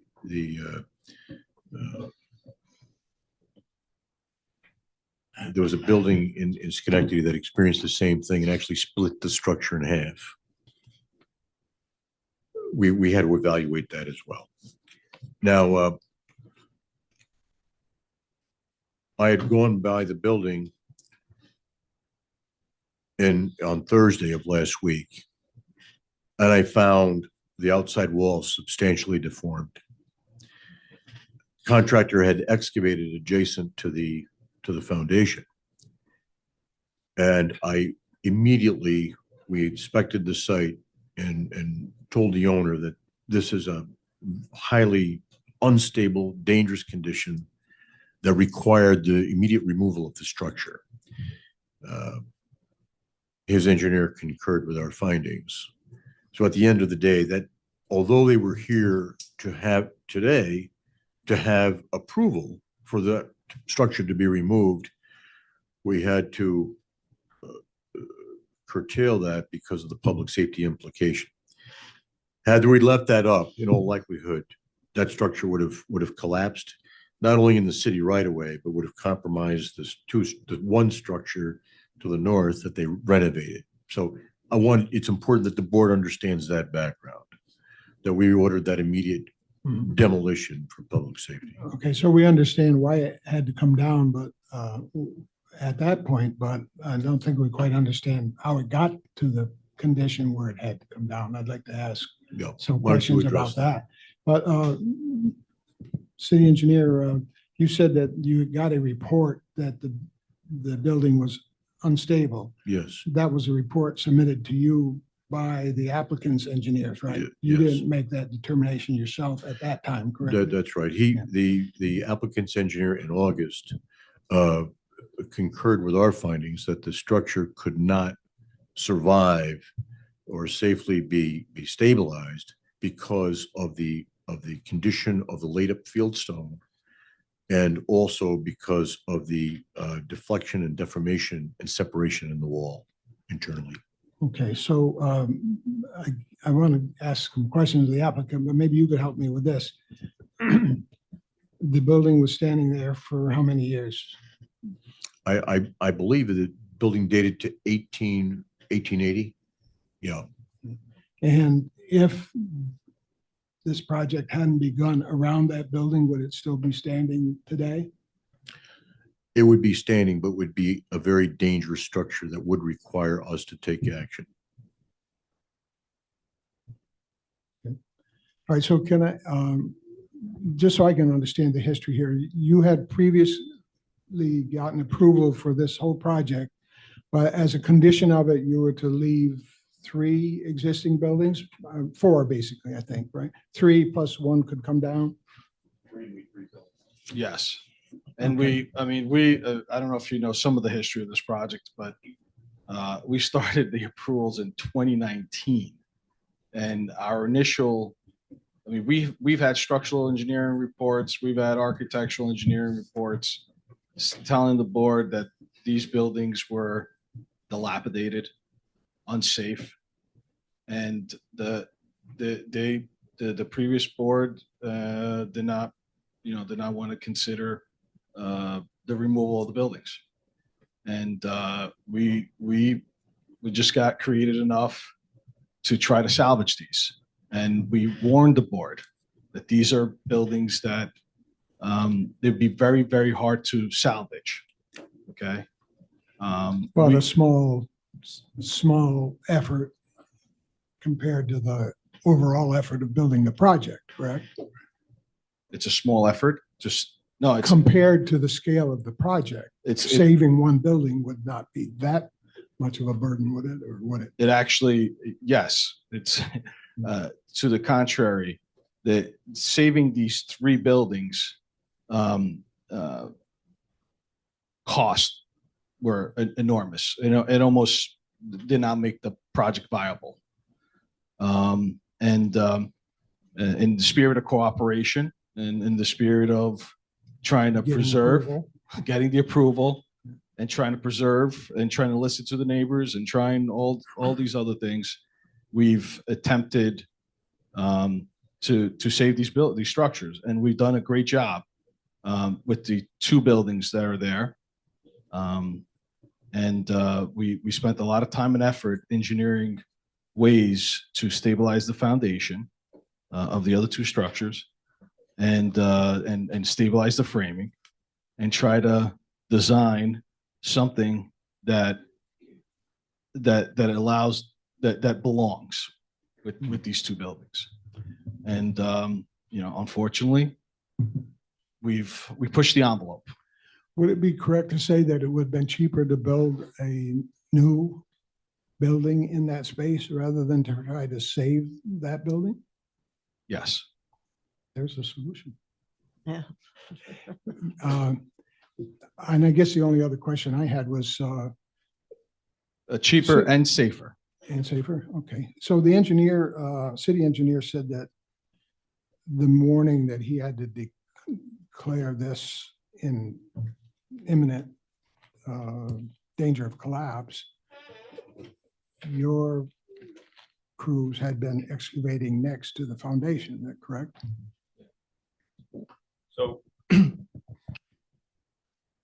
part of the thing that we need to understand is there's stabilizing buildings and then there's building 1.5 inches away from that building. Any effort that we could have done to build the project that we were supposed to build is why these concerns came about. It wasn't if it could have been stabilized, it is, can the new project be built in the manner that it was approved? And that's where these questions became. So in this building, we had to expose portions of the foundations so that we could, further inspect what we're going to do so that when we came to this meeting, we could have answers. Because the first thing I would expect a board to ask us is, did you run through every measure possible to make sure that this was exposed or that you had the data you had? When we started exposing that foundation to see, okay, we saw loose laid stones, missing stones, cornerstones, 12 inches, 13 inches down. We started removing as we went down, which we had equal pressure on both sides. Under the guidance of our structural engineer, we started removing soils. And as we got further down, the building looked worse and worse and worse as we exposed it. So we didn't go in and cowboy out dirt. We had an engineer involved. We were in communication with the city. We were in communication with the engineers as we exposed the building. And as we continued to do our investigations, it only solidified our initial findings. Okay, thank you. So we're here today. We want to present a few minor revisions. Can I, just before you? Sure. I'm sorry to interrupt again, but that was another question I wanted to ask you. It's in your whole preliminary description of this presentation, you repeated at least 5 times, minor revision, minor revision, minor revision. Is there some legal significance to that? It's just. The revisions we're proposing is that in the site plan, and actually, do we want to go to the comparison? No, page? I'm just wondering, is there a reason why you keep emphasizing minor revision? Does that trigger something different for the planning board in your view, or it's just what you think it is? It's minor. It's just what we think it is. I mean, it's a minor, it's not it's just a revision to the application. Mhm. Okay. All right. Thank you. Sure. Colton, you want me to stay on this page? So what we're proposing, I don't know if you could make this fit the whole, okay. So this was the original site plan, which was essentially, like we said, building a building around 1, 2 buildings, 3, 1, 2, 3, I'm sorry, 1, 2, 3, and this is the 4th building that we were going to build in filling. Let me scroll down. Yeah, scroll down. Now we're proposing keeping the 2 buildings that you saw in the rendering and making this area green space for the tenants, okay, for the residents. Adding trees, adding benches, adding planters, having a spot for our transformer. And because the other location was right in the corner here, and you don't want an ugly transformer in the corner of 5th and Federal. So we plan on putting hiding the transformer in here, having removable planters, benches, hiding this, but also giving access to the utility company, providing a greenery space, and some trees, more trees just to hide it, and providing a better experience for our residents. So we're next, please. Okay. So this just shows Actually, can you go the other way? Up or down? Up. Keep on going up. Keep on going up. So this is essentially, this is essentially what we're asking for the revision. Okay. So we're eliminating 5 units in those 2 buildings. Okay. And we're saying, okay, let's take these 5 units and let's put them in the previously approved building.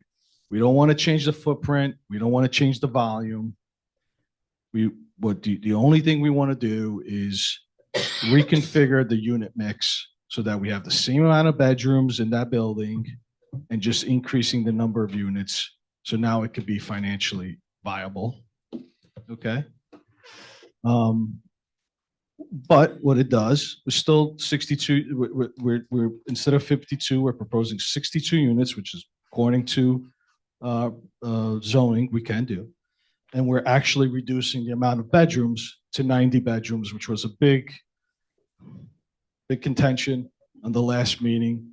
Everybody was focused so much on the bedrooms. So reducing the amount of bedrooms and introducing more studios, more 1 bedrooms, more 2 bedrooms instead of the 3 bedrooms, eliminating all the 3 bedrooms. We also feel that the market has changed in Troy, and this is what is needed, and this is the only way to make this project viable for us, because we're relying on those units. Those were 2-bedroom units, 5 2-bedroom units. It's a big portion of our income. I can't quite see that. Do the unit numbers go from what to what? 52 to 62. Okay. But the bedroom count goes from 100 to 90. The volume of the space stays the same. We're actually going to add a little bit more fenestration to the building, which will be nice. And windows? Add windows to the building. Sorry. That was a joke. Yep. My first boss, he said fenestration, so I kept in my mind fenestration. So windows, adding more windows to the building, more green space, better unit mix, conducive to what the current market, fortunately for us, able to accommodate with this revision. Okay, Eric. So what I would like to do, just to give you some perspective on keep on going down, on what the original keep on going down, on what the original project was approved and how it looks like. This was the original approval. These are the 2 buildings. One, we were going to build this little 2-story building, and this is 2129 that came down. Okay, this one and this one remains. This is a new building that wraps all the way around. Right. So can I just ask you, so that little building that was just like infill to complete it was space? like an infill building. So And what was there before? Just a vacant? it was actually a 1-story garage. But the roof collapsed in, and we decided that we were trying to make the project viable, and we're trying to maximize the number of units, honestly, and also try to continue that facade. That facade, right? Next slide. Again, this is a view from the corner of 5th. This is Federal. This is 5th. Keep on going up. The new view, essentially, I mean, you'll see there's going to be a wrought iron gate with more trees, right? You're just not going to see anything. You're just going to see trees. Okay. Keep on going. Nothing will change from this view, obviously, because nothing changes from this view. Okay. Again, nothing changes from this view. This is the corner of 5th and Federal. We certainly don't want a ginormous transformer there, which was the other option they gave us. Which couldn't happen anyway, I don't think, because we have the water line that goes through there, and there's a big gas line. So that would have been impossible. This is just another perspective elevation, eliminating these. Small two-story building, the existing 3-story that was demolished. Okay. Again, another perspective, just eliminating these two. Okay, this is some of the inspiration. I know Eric had recommended that we give us some thought, which we had, on some of the materials that we'll be using for our pocket park. Be plastic bench, planters, concrete removable planters, keep on going, different shapes and sizes. This is kind of inspiration. These are the doors. These would be like doors coming out of the lobby area into that pocket park area. And this is kind of some of the inspiration, having ivy walls and lots of greenery and park space, which is normally found in urban settings. Do you plan to restrict access to that? Yes, to the residents. Okay. Gate, yes. Access control gate, probably 6 feet tall. We don't want it to make it look like a jail, but we wanted to make sure that it's tasteful and aesthetically appealing from the road. A little bit more. Okay. So in kind of the updated, like we said, updated power requirements from for the utility company, kind of brought us here. The dilapidated structure on Fifth Avenue Foundation resulted in very risky, unsafe construction. Increase in the unit count, but decrease in total number of bedrooms to conform with the current market unit mix demand. Just as we it's a coincidence, but luckily enough, we're able to bring it back in. Geometrically, the only way to make this work is to decrease the size of all the other units so that we could make up for some of the fine revenue that we're going to lose. Project costs will probably go up a little bit, unfortunately for us, but we are where we are. There's nothing we could do about it. Let's keep on going. And in conclusion, these are some of the, we always try to see some benefits on everything that we do. It's our culture in our company. We are going to reduce it by 10 bedrooms, like we said, additional green space, elimination of another vacant building in Troy, because we were at some point we said, okay, even if we restore the foundation, how safe is the actual structure to have some folks living there? And we have to just put rods across the building just to keep it from being dilapidated, like falling down. In that case, you're not going to be able to have people move in, right? It would just be an empty structure. Aren't you actually increasing the permeable surface by that pocket park instead of a building? No, because it's impervious. It's more permeable. No, surfaces. we're proposing pavers, but that's where the buildings were. Correct. So it was impervious and it'll continue to be impervious. Yeah. It'll be, so from a stormwater management, it'll stay the same. So the water can't go between the pavers? We could, but we were trying to keep our metrics the same. Yeah. We don't want to trigger A stormwater management. a stormwater management recalculation. But to your answer, most of these pavers now in parks that you find have larger spaces between them. Right. Right.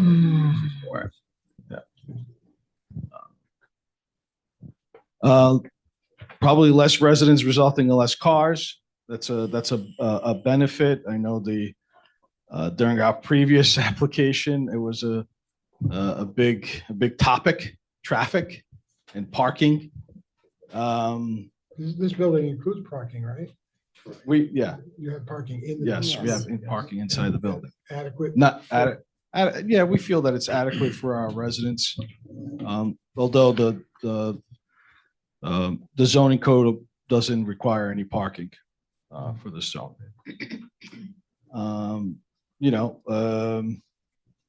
Safer construction means and methods. No impact, like we said, on impervious surface, no impact on sanitary sewers because sanitary is calculated by bedrooms, no impact on water consumption. And that's what we feel are some of the benefits from this, minor revision that we're asking the board to approve for us tonight. Thank you. Okay, I have a couple of questions. Your bike parking. Yes. How many slots do you have for bike parking? Because you're doing a lot of studio and 1 and 2 bedrooms. I'm Mhm. assuming that a lot of people that are going to be living in there are going to be biking it. Yeah, we have about 25 to 30 spots Okay, for parking, for bike bikes, racks. racks, Right. okay. And what about, how many dumpsters you going to have? I see you have the one spot in the north corner on Fifth Avenue with a dumpster. How So- many? So we own and operate Kings Landing 1, which is the one right there. And currently what we're using, we work with county waste and we actually don't use dumpsters, we use totes. So we have services. We have a trash valet service in our building. So the trash Oh. goes downstairs. We Nice. work with waste management to Okay. use totes. We keep it inside the structure. We don't Okay. have anything on the perimeter of the Okay. exterior. And my last question was, where are you putting your snow from your plowing your parking spot? Well, the parking is all overhead. It's all So protected under, it's covered all by the building. covered? Yep. Okay, so that's all in the building. Yes. Yes. So I should just chime Okay. in, just to let you guys know. So as they indicated, this was previously approved. A lot of the questions that you have right now are being or were addressed in Addressed, okay. previous iterations of this project. So I think the purview of this board tonight is going to be to address the demolition, to address the nature of the new features of this site, which are the courtyard, the elimination of 2 buildings from the previously approved site plan, and the creation of a space for a secondary transformer. Parking and all of those details have been previously determined. But we're happy to answer any questions. Any other questions from the board? No. Okay, thank you. We'll see if there's comments from the public. Sure. It would be on this issue of the revising the site plan to eliminate the 2 buildings and instead install basically a pocket park, correct? So is there any member of the public who'd like to speak on this application?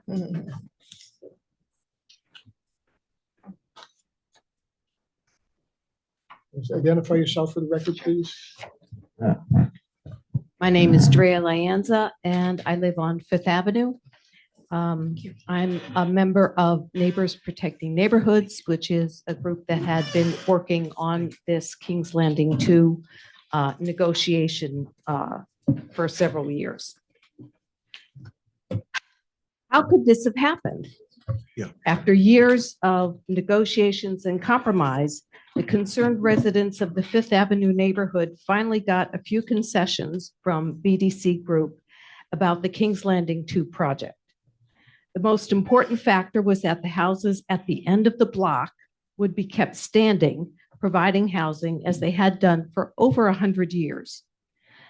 We've provided you with packets documenting our 2-year campaign. In the last dozen years, 8 houses have been demolished in the neighborhood, affecting its character and stability. We worked very hard to have the BDC Kings Landing 2 project avoid further deterioration of the neighborhood. The agreement between BDC and the Planning Commission was that 3 of the 4 houses would remain standing, incorporated into the project, continuing to be homes for Troy residents. There would have been a total of 4 townhouses in that project. Now there will be only 2. Again, a change in character for the neighborhood.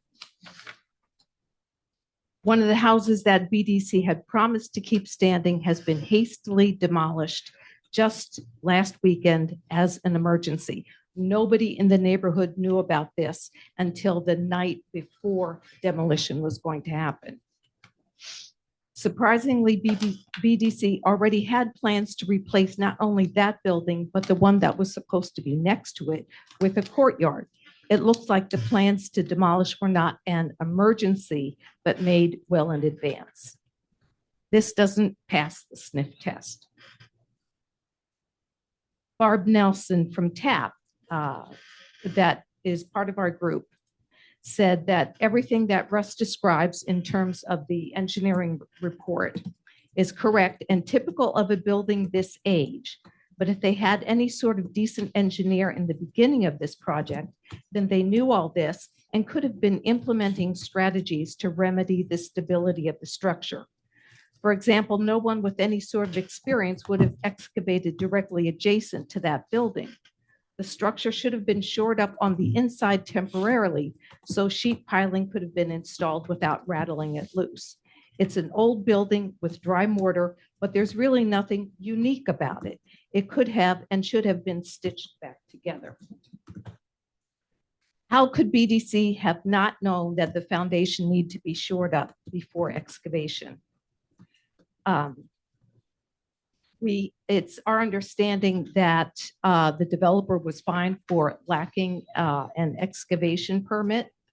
So how could the extensive excavation on the site have proceeded so far without a permit?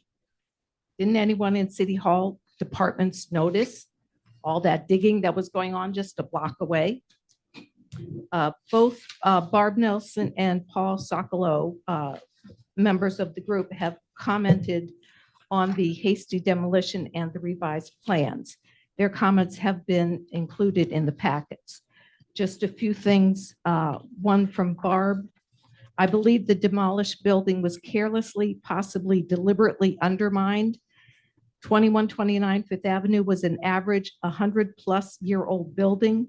It was not an architectural gem, but it was part of our urban fabric and identity. Thousands of people are drawn to live and visit Troy, charmed by its historic architectural integrity. BDC was required to preserve that building. Please scrutinize their work carefully and don't afford them the benefit of the doubt. Paul says BDC touts elimination of another vacant building in Troy as an advantage of the revision. They failed to mention that the building was occupied before they acquired it as part of the King's Landing plan, and that the length of time it has been empty was due to their slow progress, not because there were no tenants there.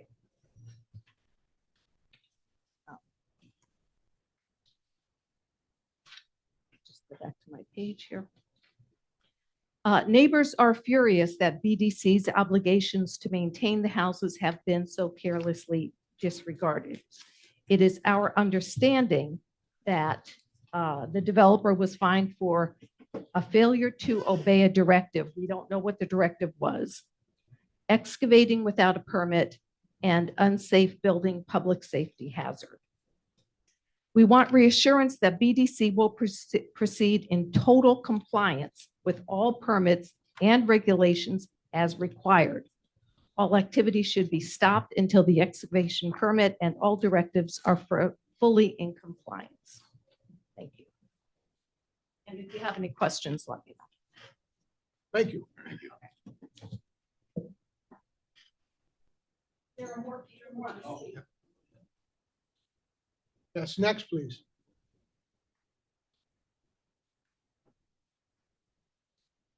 I'm Ronnie Shamam. I'm a neighbor on the other side of Fifth Avenue and part of the neighborhood group that has been involved in this project since the beginning. And I must tell you, ladies and gentlemen, that I'm not at all surprised by the events that happened. Mr. Reeves, if the city determined in August that there was a problem with the building, may I ask you, why was BDC allowed to proceed with the excavating of the land so close by it? I personally was unaware that that excavation took place. I think it was done as part of the foundation evaluation. This is what I surmise. It was done as part of the foundation evaluation The proposed structure was to come very close to the existing building, 2129. Understand, my responsibility is the health, safety, and welfare of the public. I take that very seriously. When I saw this building in August, this building was in the state that I saw it in August, was not resilient and could not have been renovated in the manner you think. The foundation was in a state of failure, dynamic failure. They did put 2x4s in an attempt to stabilize it. But this structure, which was 3 stories in height, was only 2 courses wide. And the outside wall was separating from the inner wall. Water had gotten in the space, the gap between the 2 courses, froze and expanded over the years, pushing the wall out. One of the observations that we made was that there was a substantial bow in the wall, what we call a horizontal deformation and a vertical deflection. And that became very aggressive, probably because of the construction activity and the vibration. My firm had to evaluate the Nicklaus building in Schenectady. It behaved the same way. Installing sheet pile actually split the entire building in half, front to back, foundation to the top of the building. The structure, when I saw this on Thursday, that would have caused an injury, maybe a fatality. The problem with brick structures is there's absolutely no warning that they collapse. 12 years ago, I was injured very badly in a structural collapse with the Albany Fire Department. My colleague also had that experience in a separate incident. So I'm very sensitive to that. I need to tell you that I give a class that was New York State approved by the Department of State for the stabilization of partially collapsed buildings. I give that training. I give it around the state. I've given it to 19 fire investigators, Office of Fire Prevention and Control. In that presentation, I indicate how to safely enter a building and how to safely stabilize a partially collapsed structure. So I'm very familiar with structures in that condition. I was also born and raised in Troy, and I have an appreciation for our architecture. I left our hometown to go to engineering school and came back because of the quality of life we have here, not only for my family, but because of the quality of life we have here. So I'm extremely respectful of everything you're saying, extremely respectful of what you want to achieve there. I wanted to let you know that I did have to take that corrective action for public safety and could not allow that building to remain standing because of the nature of what I saw in the building and how abrupt a brick structure can rupture. I'm extremely familiar with that and had a number of experiences where a brick structure simply was flattened like a pancake due to vibration. And if you want, you're most welcome to get a copy of my report with the photographs and so forth. I think that this is an opportunity to try to work with the developer. And again, I met the developer for the first time in August. He was very cooperative with the city. I need to tell you that in addressing this crisis. I think there's an opportunity here to work with the developer, maybe to adjust the architecture a little bit in his own building on the Fifth Avenue side to try to replicate the fabric of what was there. As a resident of Troy, I did appreciate the effort to save two of the three structures.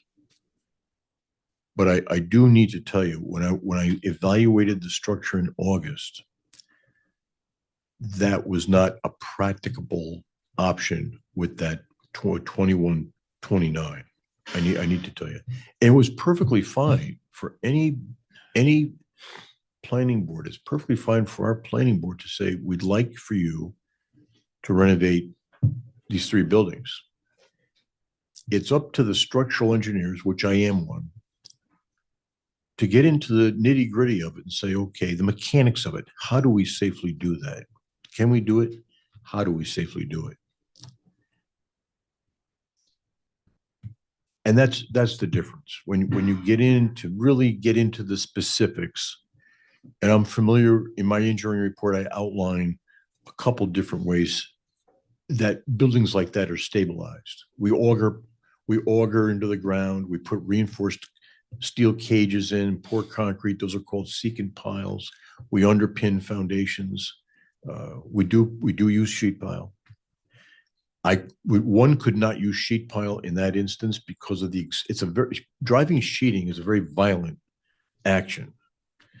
And historically, next to historic buildings, you can badly damage a foundation wall to the point where you can't recover from that. That's a very common behavior, unfortunately.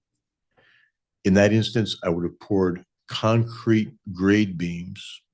I would have excavated 6 feet at 6 foot intervals along the length of that foundation wall, skipping 6 feet, excavating another 6 feet, underpin it with reinforced concrete.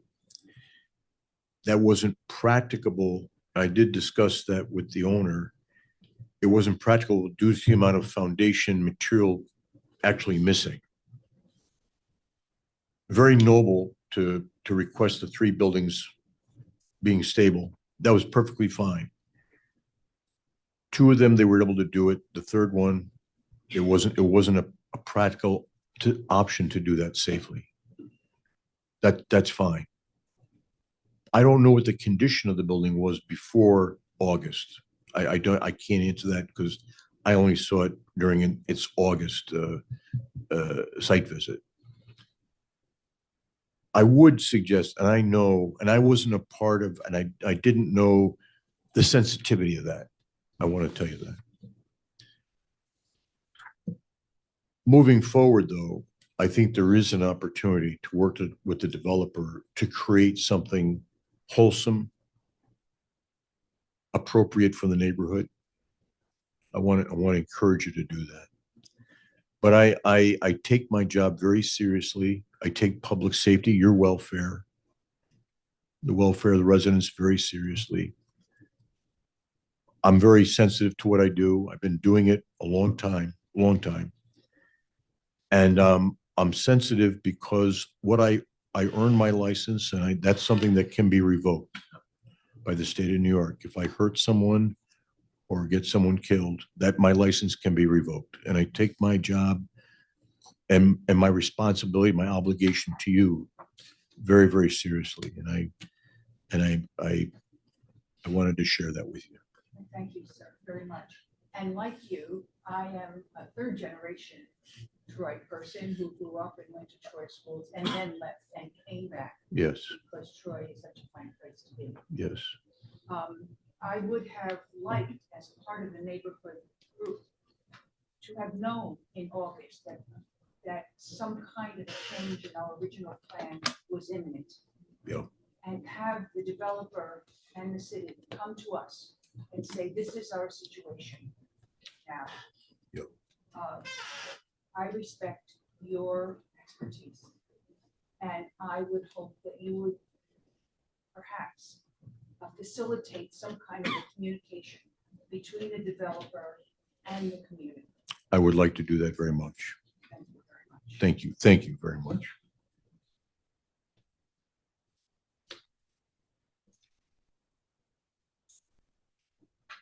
Hi, my name is Jeannie Stigler. I live at 2258 Old Sixth Avenue, and I have to go by Fifth Avenue. It's right in my neighborhood.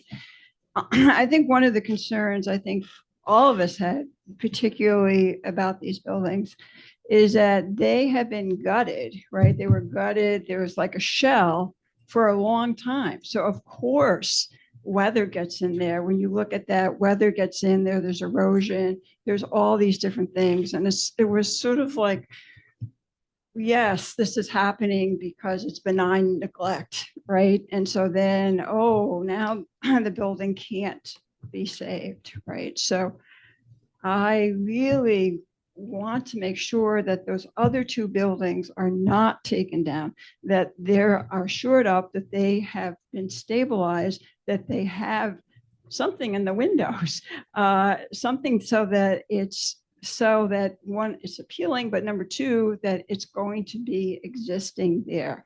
I do like to think about how does that look for Sage and Federal, that corner. What does that look like? Because as you said, you know, why are we here? The architecture in Troy is beautiful. There's been tons of different sort of Hollywood movies that come here to do, you know, like the first one that we saw was Ironweed. You know, that building that they destroyed or you took down was Howard Littlejohn's building. And so he's probably rolling in his grave. But I really would want to sort of like keep this structure very, very close for observation for what the developer's doing, because it just doesn't feel right. Yeah. Thank you.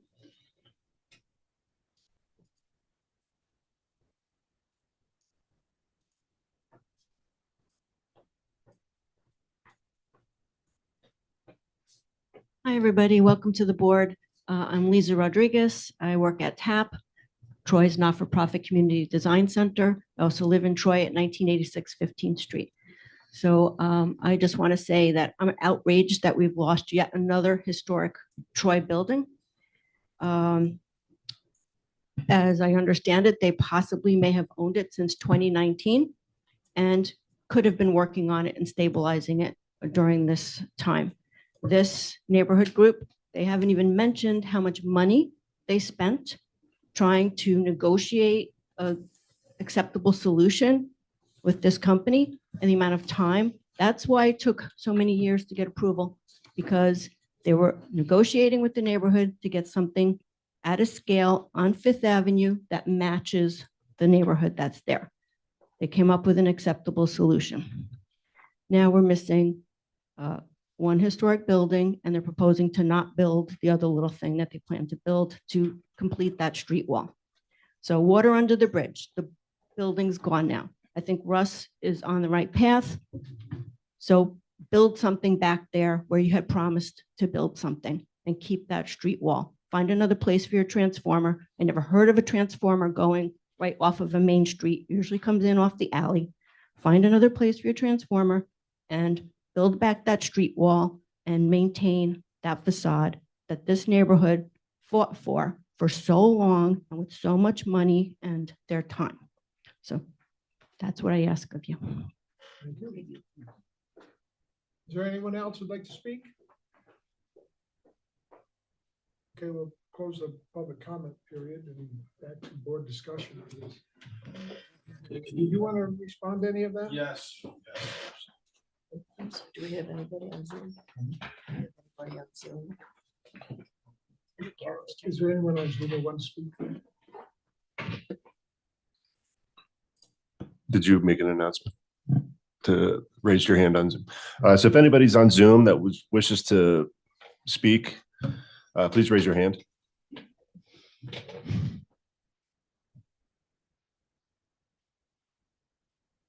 So I received one comment from Julia Boyne.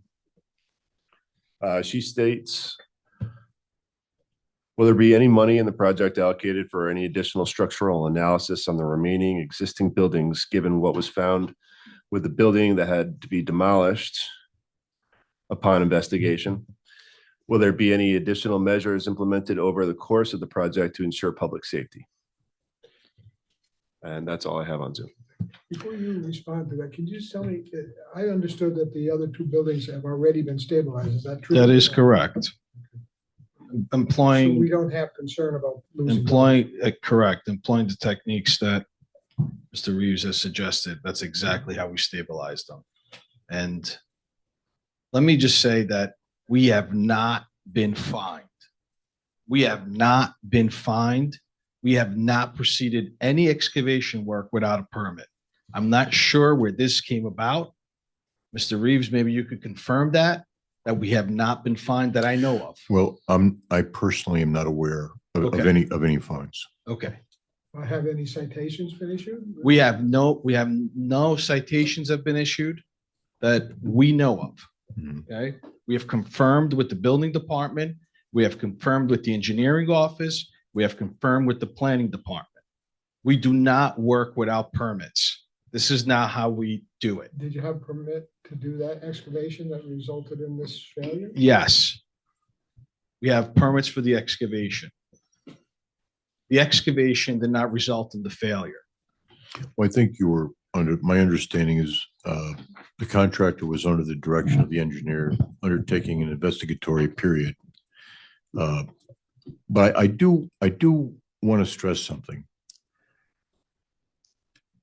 Back in August, we did identify that it was not practicable nor safe to manipulate the structure because of the migration of the outside wall away from the inner wall. Which was due to the construction activity? That was most likely due to water saturation over the years, water getting in the cavity, freezing and expanding. And we observed that even from the outside, where you could look down the length of the building and see this tremendous bow in the structure. When we got inside the building in August, we did find that large separation. And that's what we alerted the owner to, and he did respond. He had his engineer respond to us immediately. In just our discussion here with the neighbors, I think that there was a tiny bit a lapse in communication, if you will, with the neighborhood as to what was encountered. I believe, and again, I wanted to stress to the neighbors and to the board that my communication with the owners, they've been extremely responsive to us in dealing with the crisis. And I do want to indicate that. And then also, I think you have a wonderful opportunity to maybe, shall I say, replicate a little bit in terms of the facade in your new building, some kind of architectural, incorporate some kind of really classic architecture to try to achieve what was there. I think that's a wonderful, shall I say, median point here of resolution. Yeah. I just need to ask, how long have you guys actually owned the building? It was mentioned by one of our commenters out there that 2019 you guys took possession? No, 2019, we started the process. We took possession of the building, I believe, in late 21. And late 21, early 22. When was it determined that you were going to keep those three particular buildings? At the approval, Eric, do you know the exact date? I I think think it was it- October of 23. Yeah, I've got it. October of 22, rather. October of 22. That's when we have received final approval. September, it's in your Google Docs packet. It's September 22nd, 2022. Yes, So September. when they received their. Was there an opportunity then to look at the foundation of these buildings and understand what potentially was coming? I mean, it seems like a long period. We're talking about Russ saying that he didn't, know anything about these issues until August of this year. And you're saying that there was possession of these buildings had been in your purview since 2023. I'm just trying to understand Yeah, sure. what that gap, why is there a gap in that piece of due diligence? There should have been something happening, and particularly for the residents. And I know because I lived not far from here at the time, and I saw those buildings, and I saw the proposals, and I saw a lot of things being said about, the neighbors didn't want the buildings for all kinds of reasons. But I feel like there was an opportunity to not get to this point, and I just want to understand how did we get to this point? Right. When we first did our diligence of the buildings, from the inside, nothing changed. Okay, this is why we were trying for 2-3 years, telling everybody it's unsafe to keep these buildings. It's not practical to keep these buildings. Okay. In the spirit of cooperation, their negotiation was essentially beating us up to the point where we're like, okay, let's try to save these buildings. We convinced ourselves that we could convince to save these buildings. Okay. The first thing we did, even before we even had a permit, was to rip off the roof of these buildings and put new roofs on it. Now, why in the world would I spend money on putting new roofs on these buildings if I didn't try my hardest to keep the buildings? Okay. The first thing we did was we probably spent $600,000 on selective demolition on these 3 buildings and stabilization, even before we got the demo permit, but before we got the actual building permit, which we recently received to do the rest of the modification. We went ahead and we talked to the building department and we told them, listen, we need to start the demolition. We need to stabilize the inside because these buildings are leaking like a sieve. People were living there. I can't even, I walk these buildings. I don't want anybody to live like this. Okay. So I get a little bit upset because I don't know where things come from, but we take a lot of pride in what we do. And we tried our hardest and we put a lot of capital that we're never going to see in this 3rd building. And I understand what you're saying with all due respect. I don't think you're helping the situation continually talking about what you spent.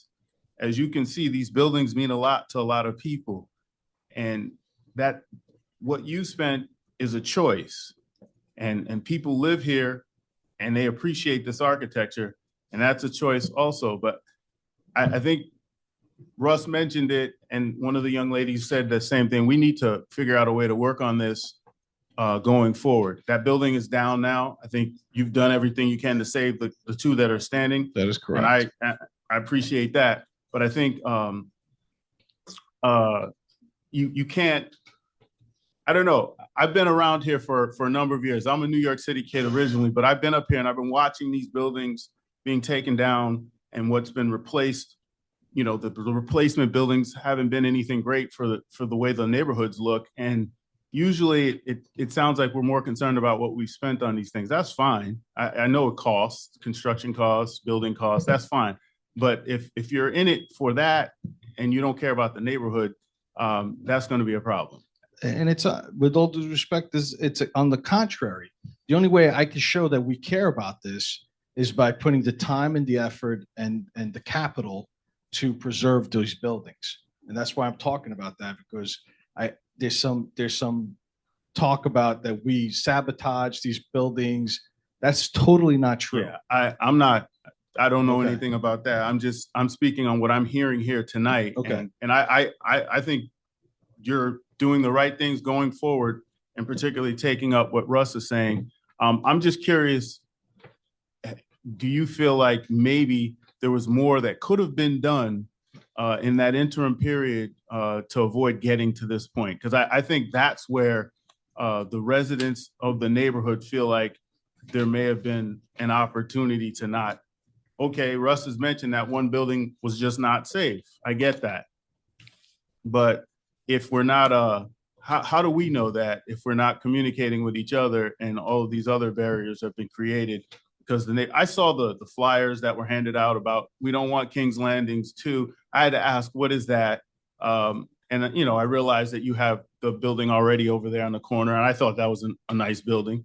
But I understand the other side of this, where people they want to preserve the architecture.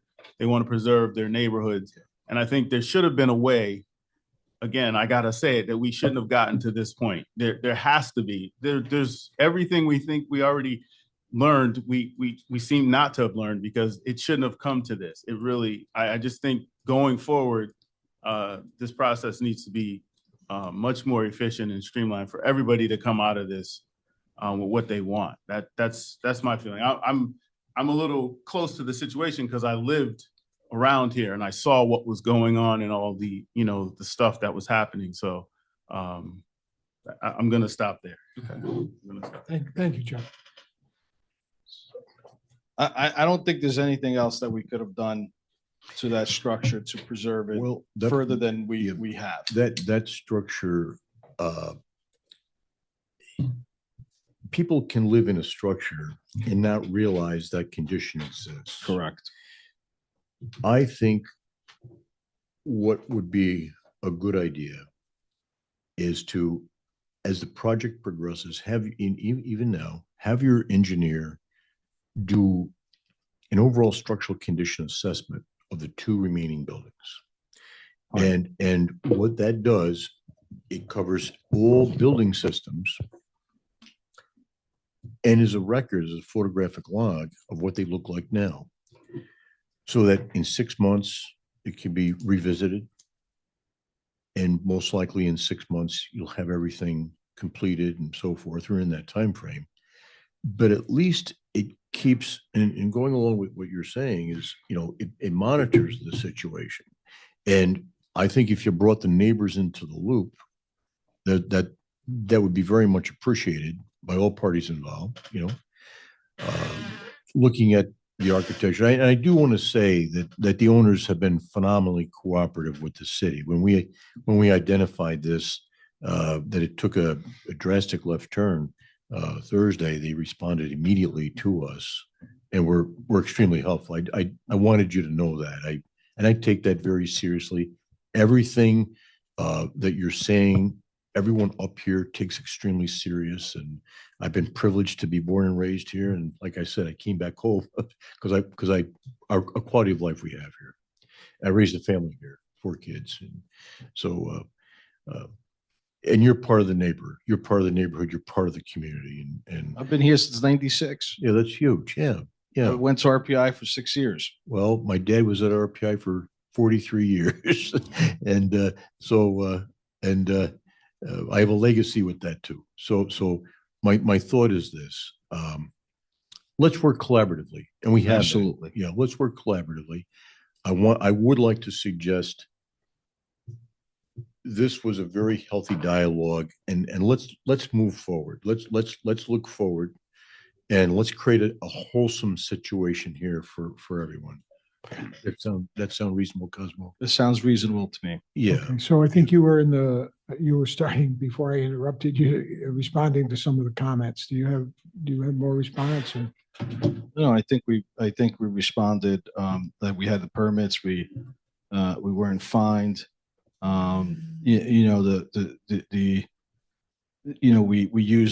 employed all the techniques suggested by Russ. We take safety seriously, and we tried our best to preserve these 3 buildings, even though we knew from the beginning it would be.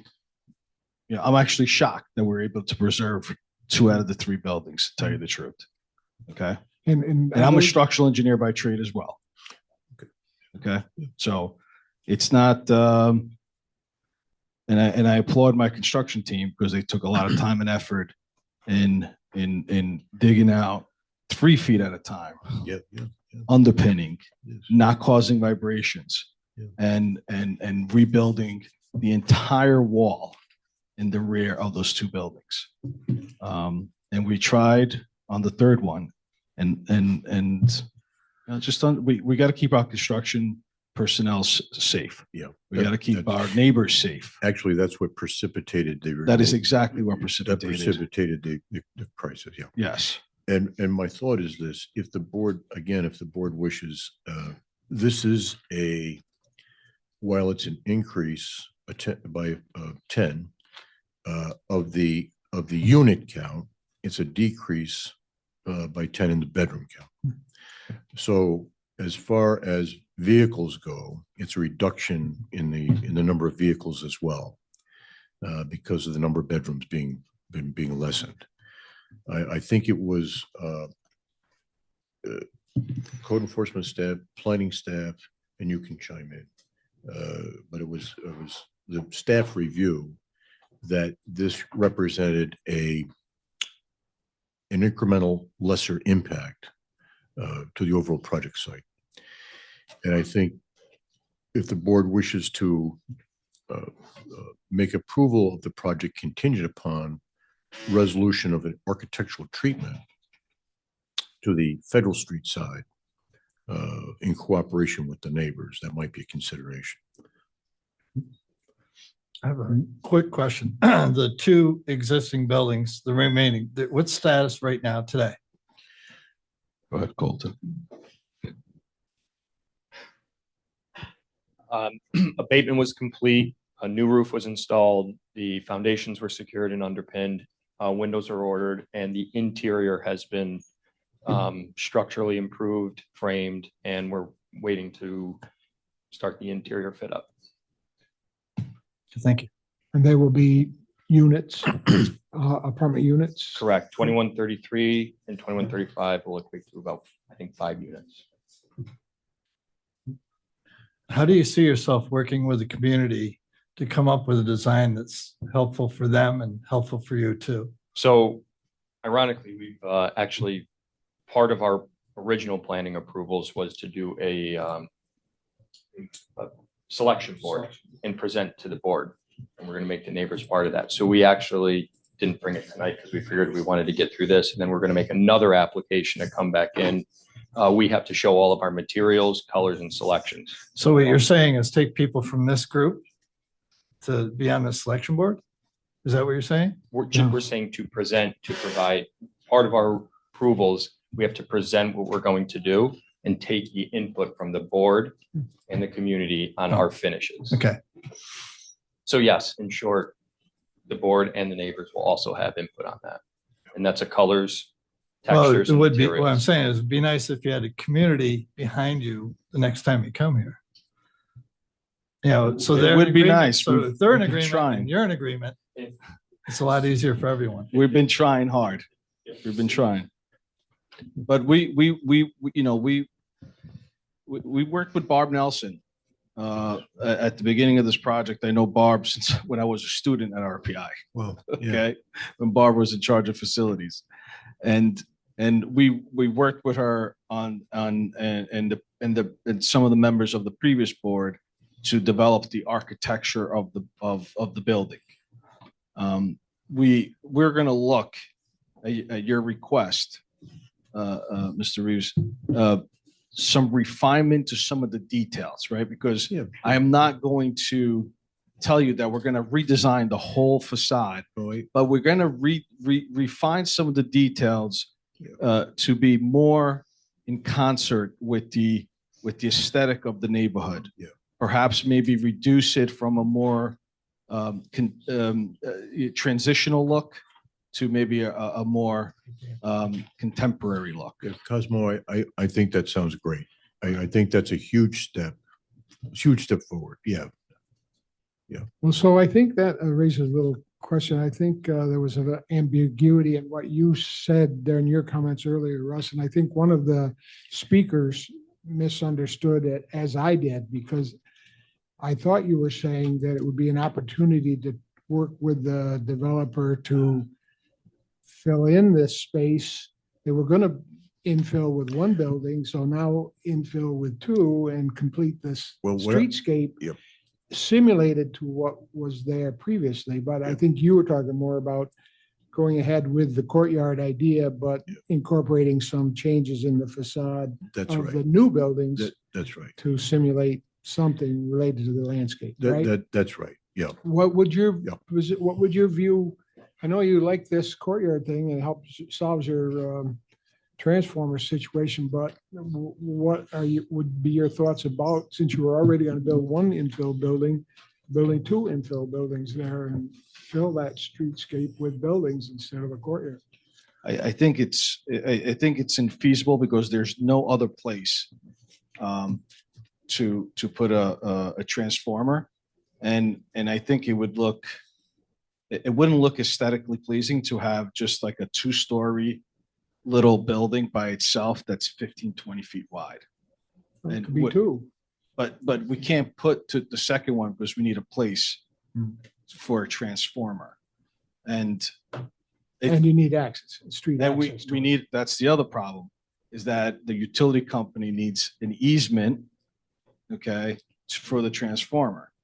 And they, like, we try to put it in the garage and give them an easement, but they need 25 feet for clear, just in case they have to. I mean, this for us, it's, you know, we have all of our financing in place. We have everything in place, and this was a big cog in the wheel. We want to build exactly what was approved, and if the building hadn't come down, where would you have put the transformer? And we were going to request to put the transformer in place of that two-story structure that we were going to infill. Okay. Questions?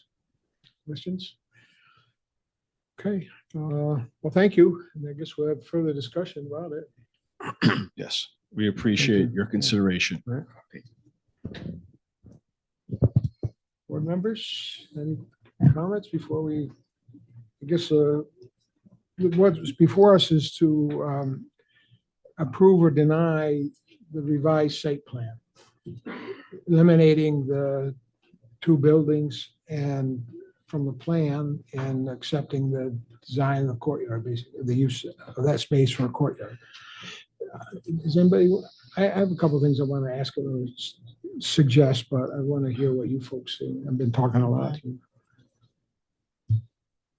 Well, I think that we need, you know, obviously this has been a contentious project between the neighborhood and the developers for a while. So this doesn't make it easier on anyone, including us. So, you know, my comment was it would be easier on all of us if we had agreement before they came back. And, you know, you can do some amazing things with facades. Yes. And I have a friend who did it in Skaneateles, New York, and they replaced the building right on Main Street, right in downtown, at the light, exactly like it looked before. Beautiful. And it's made of steel and concrete. It looks like it's made of wood on the facade. It's beautiful. Yeah, yeah. And, you know, that was part of the deal. They got approval to do it. Yeah. So, you know, I just feel that they need to come back with more buy-in from the community. You know, something that's going to make everyone happy, you know, and I understand the financial constraints. But, you know, not building the project or stopping the project right now is a lot more expensive. So, you know, we need to all be on the same page with this. You know, am I uncomfortable about taking down another building? Absolutely. If you look at this Washington Park, all of those buildings had no roof and no back. That's right. I went in one, it was the scariest thing ever. Yeah. And people put money in and it was expensive. And some people lost money. Stu Jones. Oh, yeah. Lost a lot of money. Yeah. And now that whole block has been developed. And some of those properties go for 1 million, 1.2 million. Oh, yeah. It can be done. Yeah. So, but you all need to be on the same page. Well, can I ask, is there going to be another opportunity? I mean, if we approve this tonight, is there going to be any opportunity for these other issues to be addressed?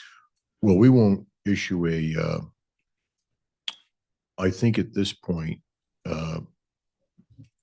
we can let them proceed with foundations, but we can have the construction of the building and facades contingent upon resolution with the neighborhood.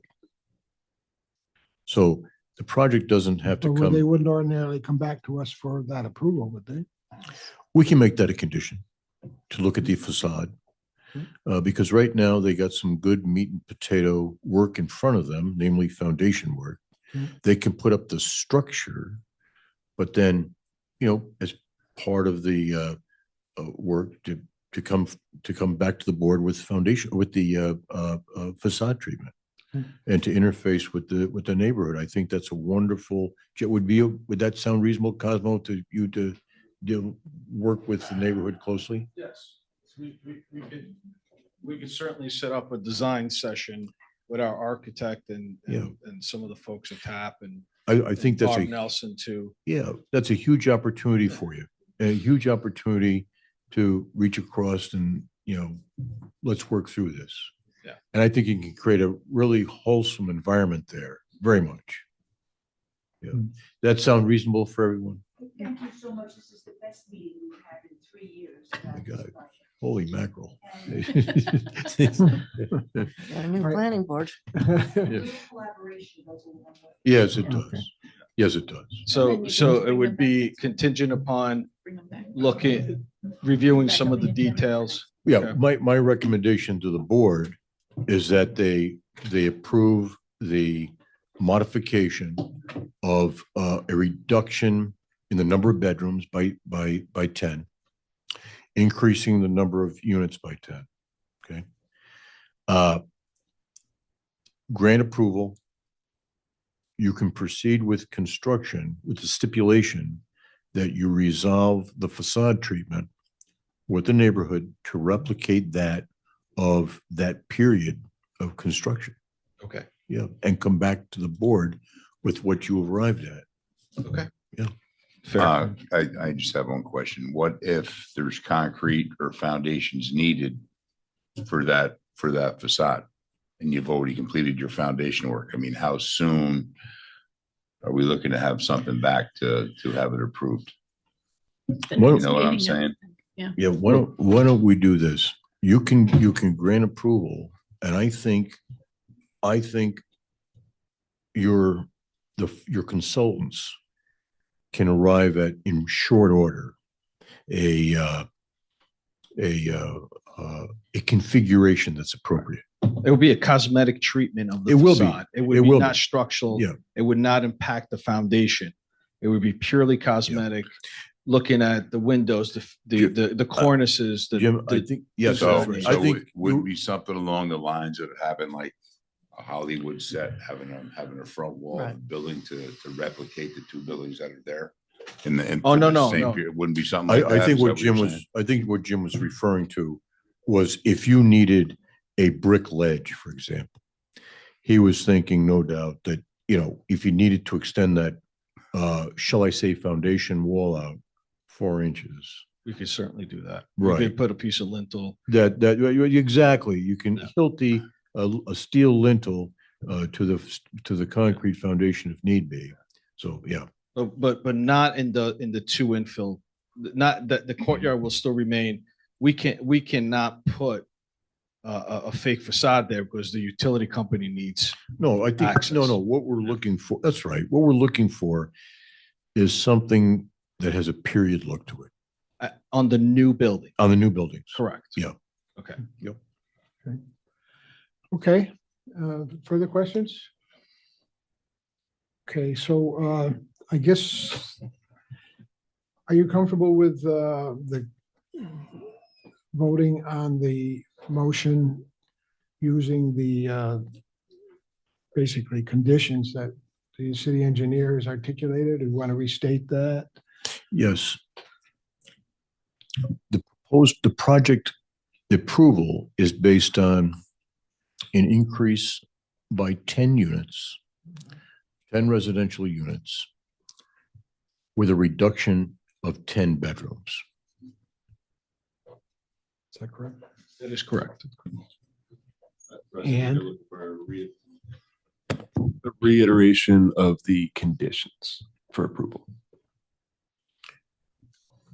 with the stipulation that the owner's architect and the owner work with the neighborhood group that develop a mutually agreed upon architectural fascia treatment And they will come back to the planning and board. come back with to the that. planning board before you proceed with the cladding.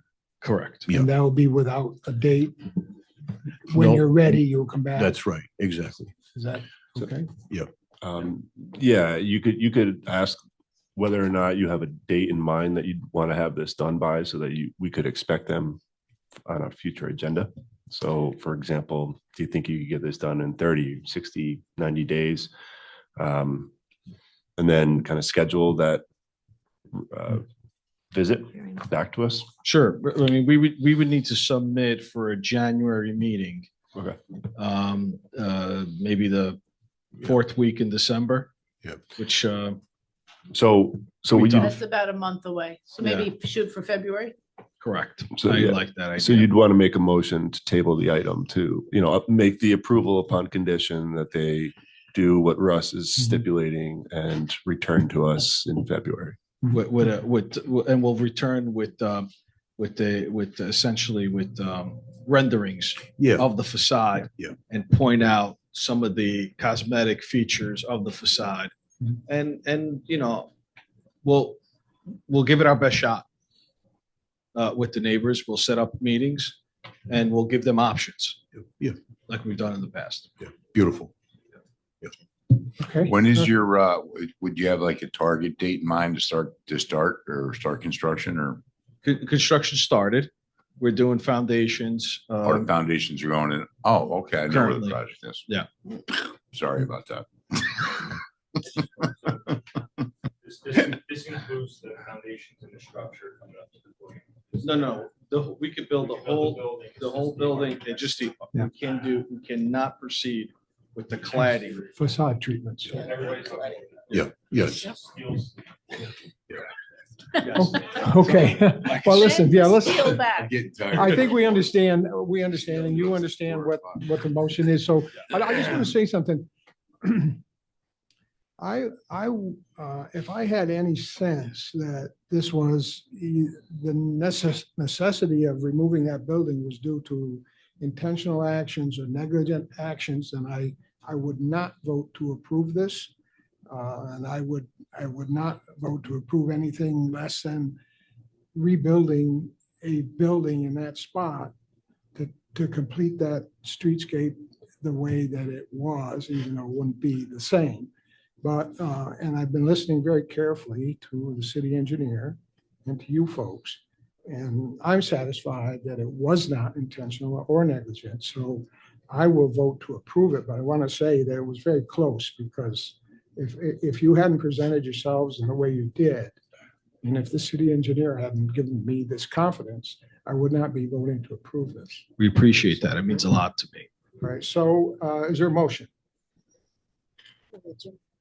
So I'll move to approve the expansion or the reduction of bed count from 100 to 90 and increasing the total units by 10 with the stipulations Mr. Reeves has pointed out.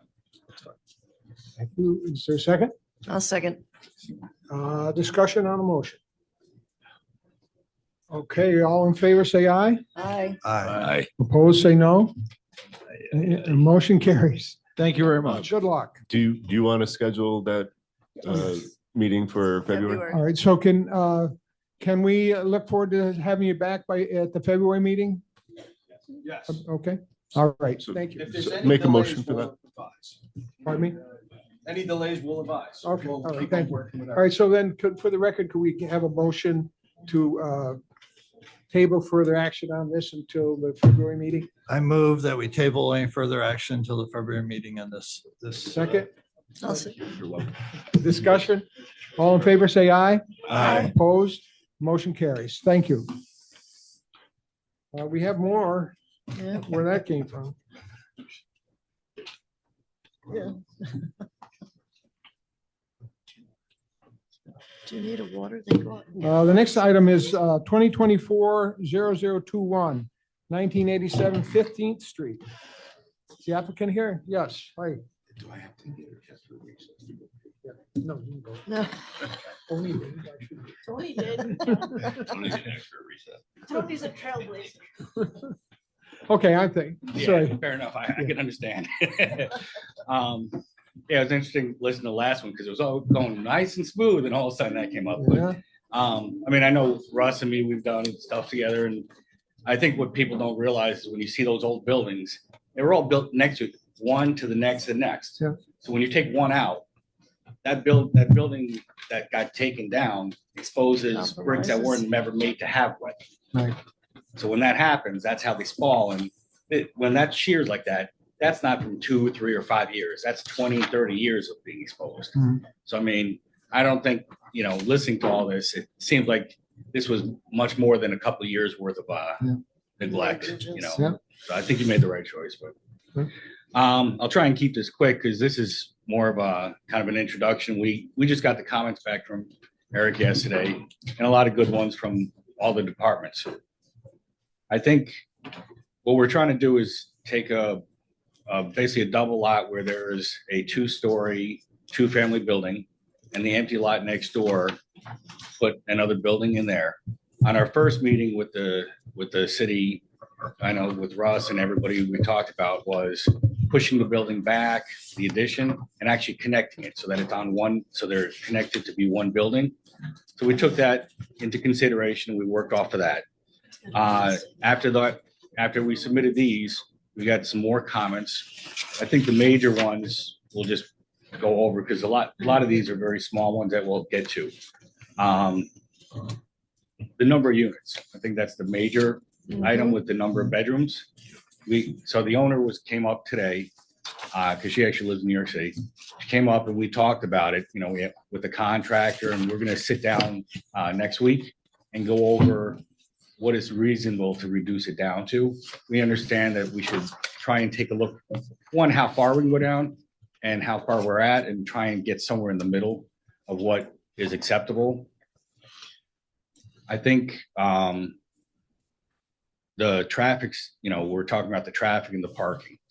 These are basically students that are already going to the university over there. These aren't people that, when we build this, all of a sudden are going to be moving in. These are students. They're living on one of the properties around that neighborhood now. So we may be adjusting, but we're not changing anything. And most of these are foreign students that are living there now. Most of these would be the same thing where they don't even bring a car. They don't have a car, and that's why we're doing this. We did a couple of the other projects on 15th, and basically they're going to be walking. That's why it's appropriate to have something like this, because it's in an area where they're going to be walking to the university. I think another big item was the drainage, and talking about obviously on there we were talking, I think not up here, but we're looking at keeping underground storage. So storing off site.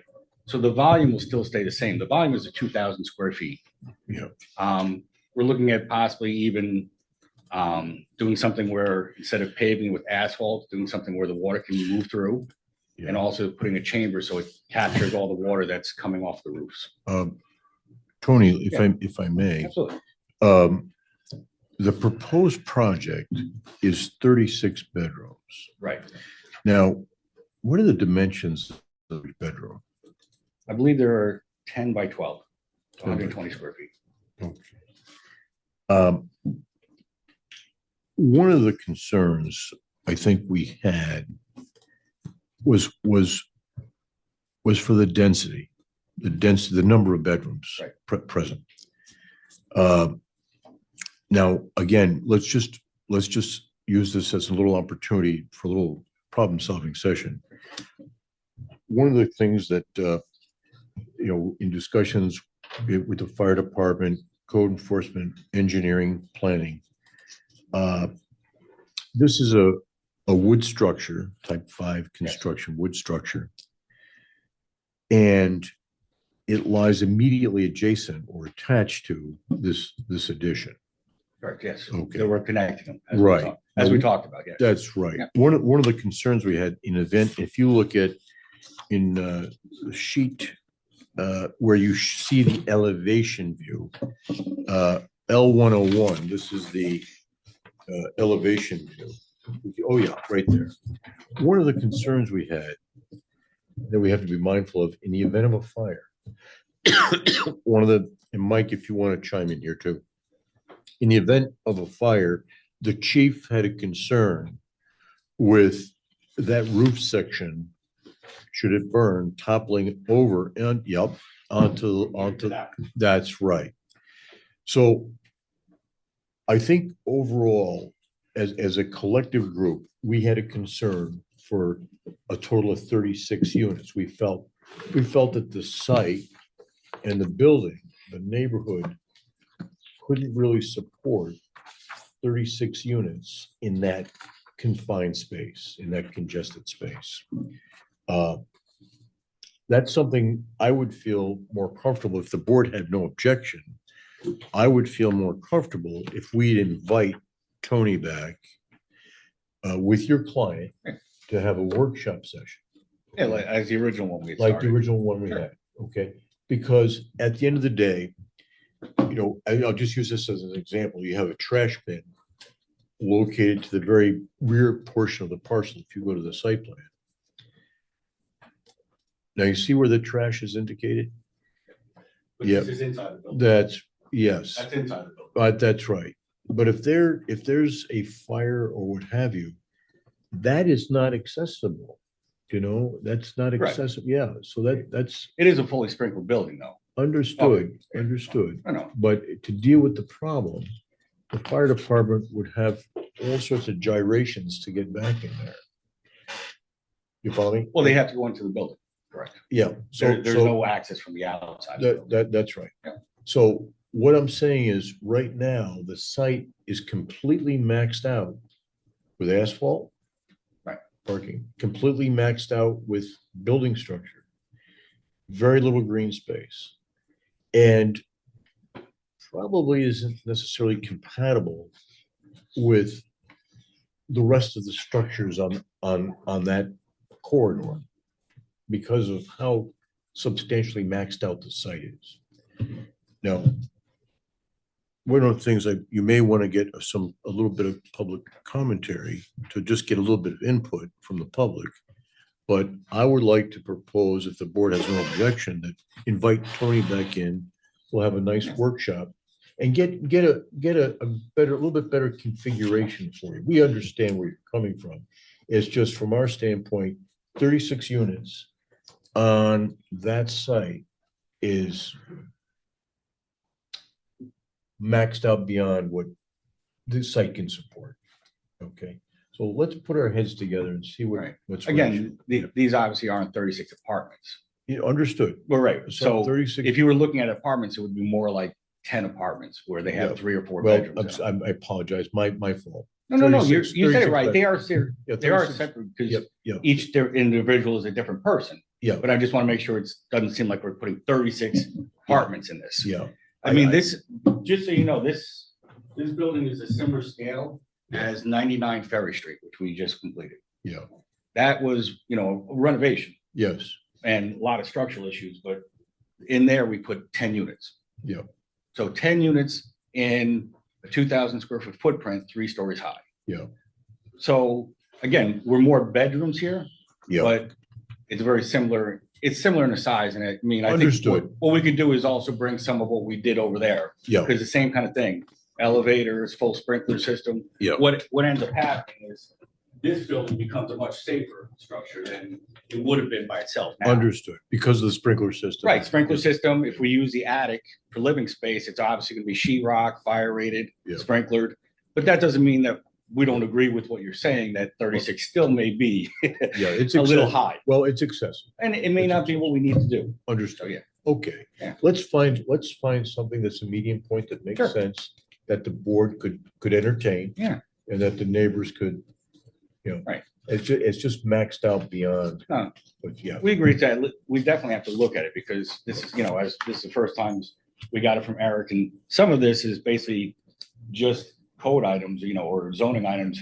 By the way, if you're doing parking, setbacks, so we should address all these items too. So when we get to the meeting, we'll try and clean up some of those items for you. So in addition to the 36 bedrooms, how many common living areas would you have? And how many kitchens, how many bathrooms? I believe there's a total of 16 kitchens and bathrooms. So it's almost kind of two bedrooms to one. So it's kind of like little suites, almost like, on 6th Ave where the college students and a lot of are over there. Yeah. So they basically can share, they have a little bit of privacy. So they close their door. Those two bedrooms share a common bathroom and a small, and when I say small kitchen, it's not a stove, it's more of a hot plate. But yeah. Mr. Chairman, if you want to, should we get some comments from the public? Do you have anything further?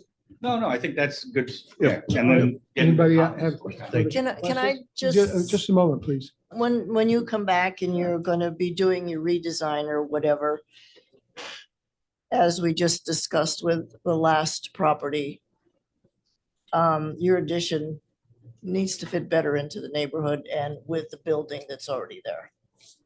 Meaning you want to try and, but you want to try and replicate the feel of everything going on? Just about all the houses on 15th Street, unless they're a commercial building, brick or whatever.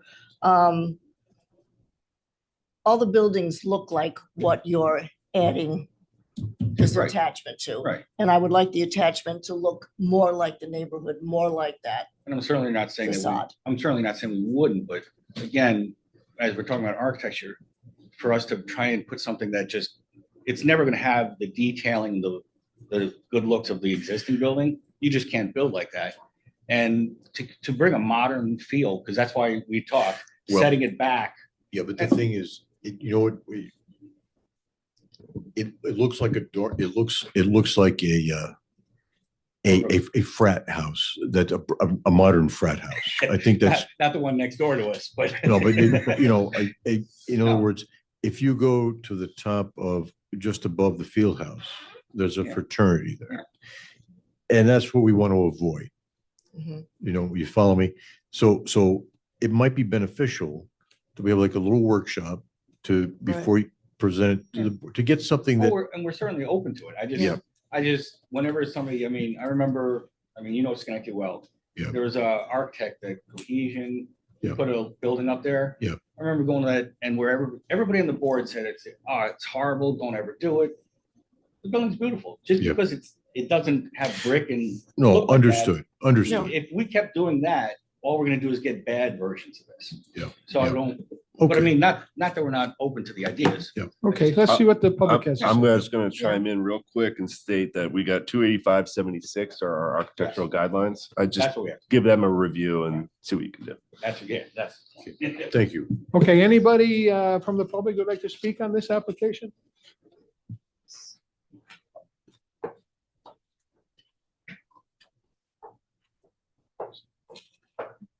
Good evening, and thank you for hanging in there.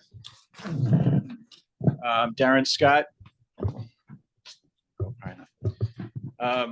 Darren Scott, 1986 15th Street, right across the street from this proposed project. No,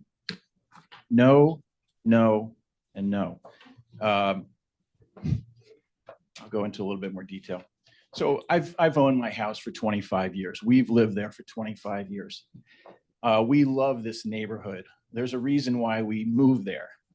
It is a combination, it was a combination of homeowners and student rentals. And over the past 25 years, it is decidedly gotten out of balance. It is mostly student rentals. So it went from 6 homeowners, which I would have always liked more. But it was 6 homeowners and it went to 3 homeowners now. Some of them are here tonight. We bought the house because it's a vibrant community, but it's out of whack. And we're trying to do something about that. We're trying to encourage our neighbors to take care of their properties. We're trying to encourage new homeowners to come into the neighborhood when there are opportunities. But these are investment properties. And this one was an investment property. Rebecca D'Angelo, 100 years old, she passed away a couple years ago, and the family put the house up for sale. One of the commenters earlier on said that somebody in her neighborhood would be rolling in their grave if they saw what was going on. And I feel the same way about Rebecca. She was a steward of the neighborhood and a good friend. And I don't want to see this happen to her building or our neighborhood. I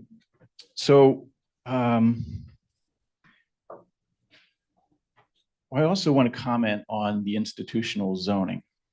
For some reason, when the zoning was updated, this block face was left institutional. I don't know why, but I don't agree with that final decision because it is a residential block face on an otherwise institutional block. RPI owns everything to the west. But this block face faces our neighborhood and it has residential buildings. Our side of the street, I think, is zoned R2. So it's a combination of 2-family homes and single-family homes. That side of the block was largely the same thing, but it also had fraternities. Fraternities have been fantastic. And actually, I should lump them into homeowners because they're actual stakeholders. They live there, they are a part of the neighborhood, and they're responsive to neighborhood complaints, whereas absentee landlords are not. And so we've got a situation on our block where we don't have much control at all about the quality of life anymore. These absentee landlords, which are growing every year, not only rent their houses, single family or 2-family houses, to multiple students, but they don't mow their lawns. There's more garbage all over the place. There are more garbage cans when the garbage does go into the cans, more cars. It's impacting our neighborhood negatively. So while we are where we are today, I feel like we don't have to add to that by creating a dorm in a residential neighborhood. So one good thing about the institutional zoning is that any new development must maintain the existing scale and the relative compatibility with the adjacent neighborhood. So I want you to remember that, please, because I think that's where we can make a difference here in this proposal. Because otherwise, I think what they're trying to do is put 10 pounds of stuff in a 5-pound bag, as Russ already described. So it's anything but what this neighborhood really needs. We need more homeowners. We don't need another, multi-student rental. And it's out of scale and out of character with our neighborhood. There's too much program for the site, as I already mentioned. There's inadequate parking. And frankly, I think it's a joke to think that students are going to just walk to campus. I don't know a student without a car. Our neighborhood's already impacted by parking. And to put 36 students here, they're going to have cars. There's practically nowhere to park on this site. So they're going to be vying for parking in our neighborhood. And then there's the perpetual rental signage. We noticed that the sign was taken down recently, but it's been up there for about a year, trying to attract renters. So, and this is a problem throughout Troy. The rental signage goes up and it doesn't come down. So that's what's going to happen here. We're going to have a sign across from our house advertising for these rental units. So I ask you to reject this proposal. I'm happy to come back and talk about design proposals, but I think that's going to be nibbling around the edges, honestly. This is so egregious that I don't know if it can be really corrected to a point where it's going to fit into the neighborhood. So I'm going to leave you with, I'm really concerned about our quality of life and my property value, frankly. So I hope you reject this proposal. Thank you. Thank you. Thank you. Is there anyone else to speak? Yes.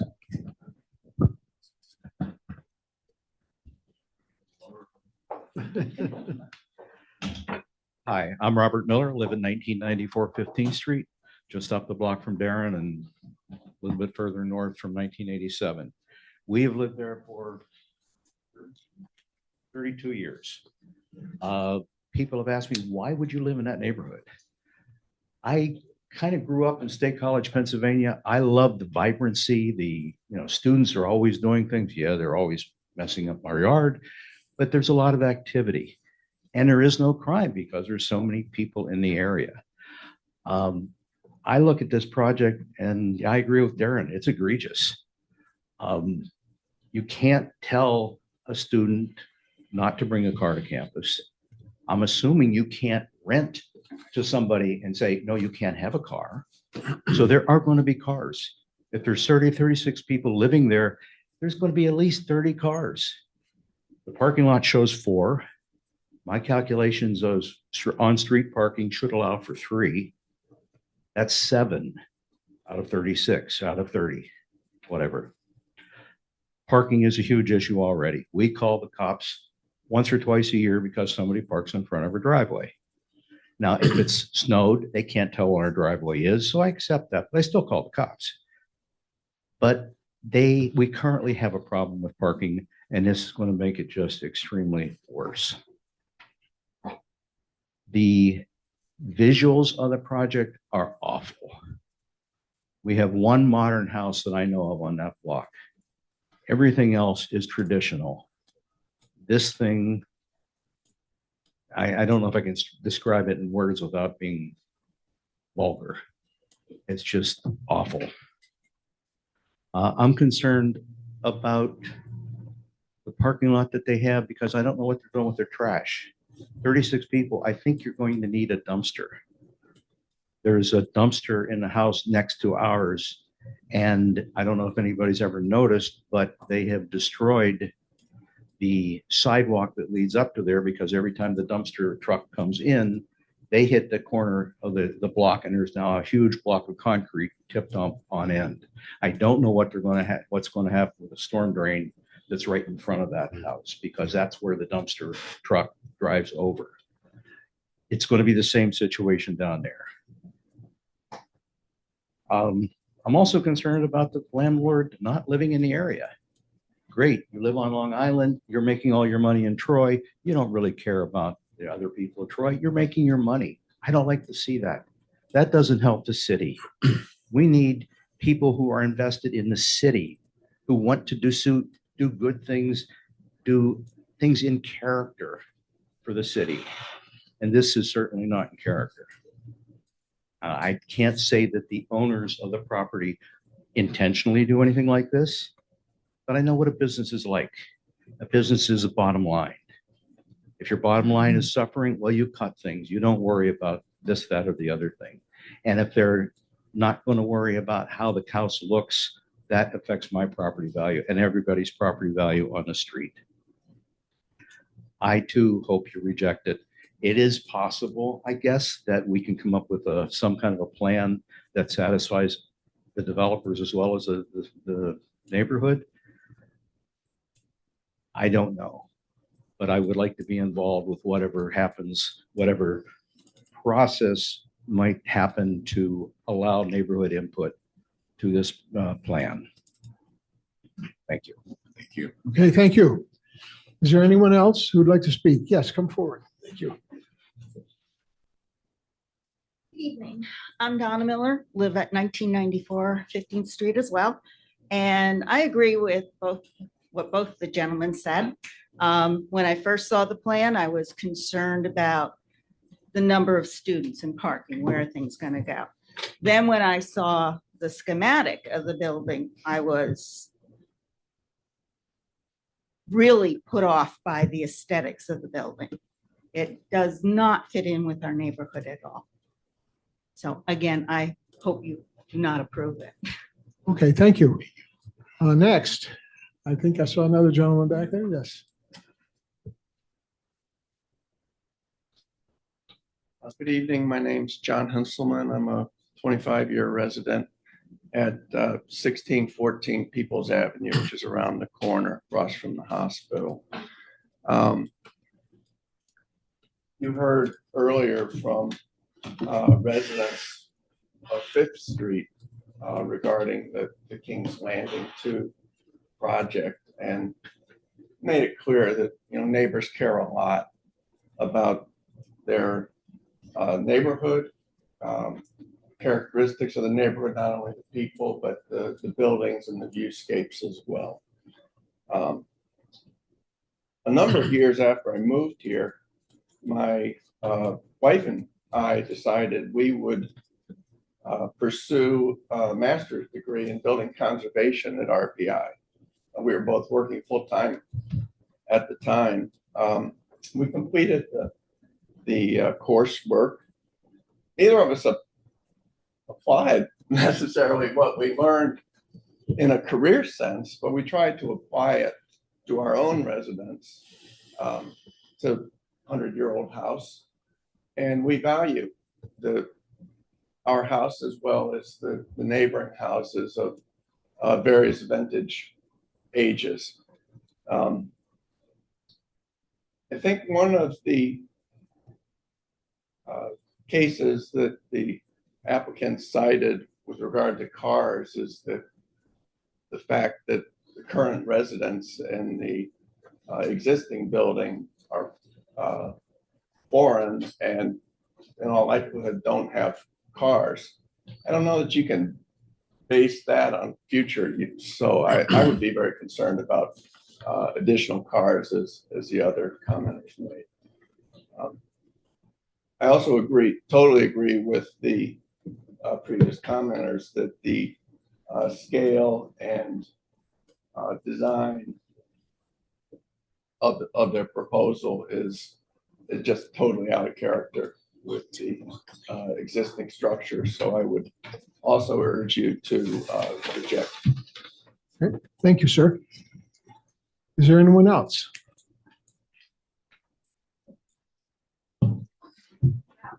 Take your time, take your time. I work at RPI, so I live downtown on Old Six, but I also sort of like is in the RPI community and in that area. And when I saw that they were going to have 36 units, and I knew exactly where, I was like, holy cow. I don't know where they would put them. There would be like sardines. So I think, you know, of course we want to see, you know, a house not be vacant, right? We just had that with Fifth Ave, but I think we have to sort of like think about like the scale and 10 by 12 is not like, where's the freaking closets? Like, so I think that's the other thing is that RPI students, because I've been there for 35 plus years, there are a lot of cars and parking is a difficult thing. And there's supposed to be no cars for first year. Well, they come and they just don't park in our lots, right? So just sort of like feeling about like, you need to sort of be able to think about, and I think what was decided with the King's Landing of trying to sort of work with the neighbors and sort of get a scale that would be comfortable for everybody, I think would be a good idea because we don't want to keep the building empty, but we don't want 36 beds in there either. Thanks. Thank you. Thank you.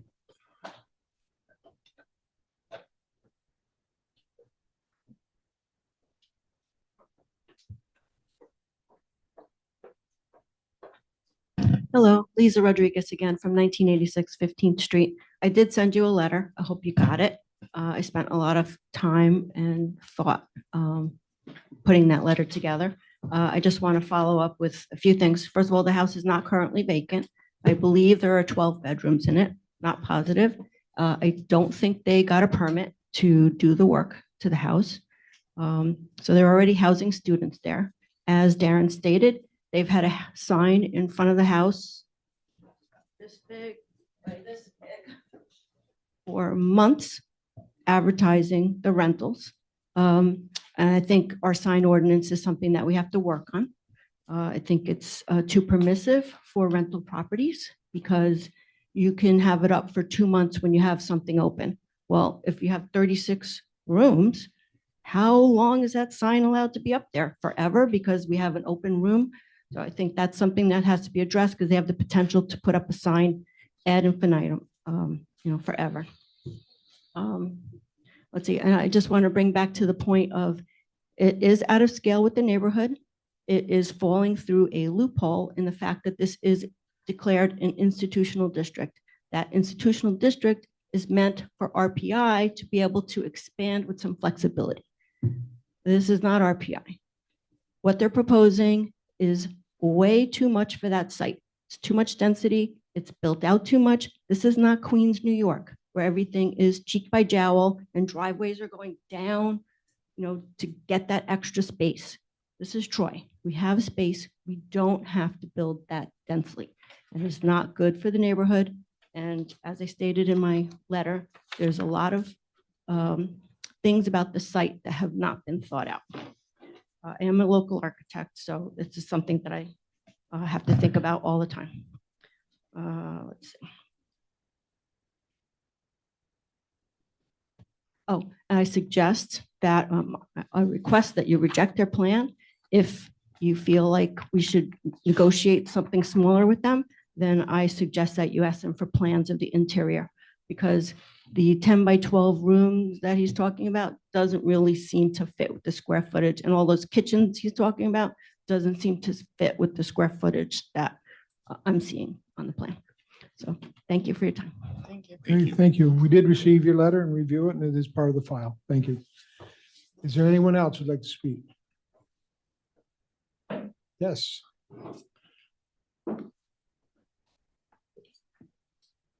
You've been very patient back there. Good morning. Morning. Evening. I'm sorry. Battalion Chief Mike Bailey, behalf of the fire department with some thoughts.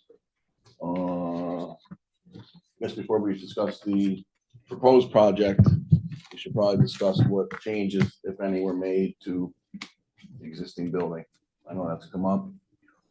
We noticed in the plan, in the application, that they stated in the record that there's 12 bedrooms in 1986. That's correct. I personally been in the building in the course of doing business, and always admired the architecture of the inside of the building. Talked to the previous resident at length many times about different things in the course of our fire department process and our fire department business. And I would just assume it was always 2-3 bedroom flats there, maybe 4 bedrooms at the most, but I'm assuming 3. The fire department isn't saying it's occupied with 12, but we need to know that first. If that was turned into a 12 unit SRO, there's implications there for fire and life safety that were not addressed at all for permitting purposes, no input from the fire department, sprinkler systems as such. I think that should be addressed within the next week or so with an inspection with code enforcement. Yeah, I want to point out, I think, Mike, the biggest problem here is that the existing building and the site can't support what's proposed. That's really that, and I wanted to have that discussion, offline, to be able to say to you, the site has been so badly maxed out, it just can't support the project. Every square inch of that site was developed. And I wanted to try to say that in a respectful manner. When you and I were together with the applicant, and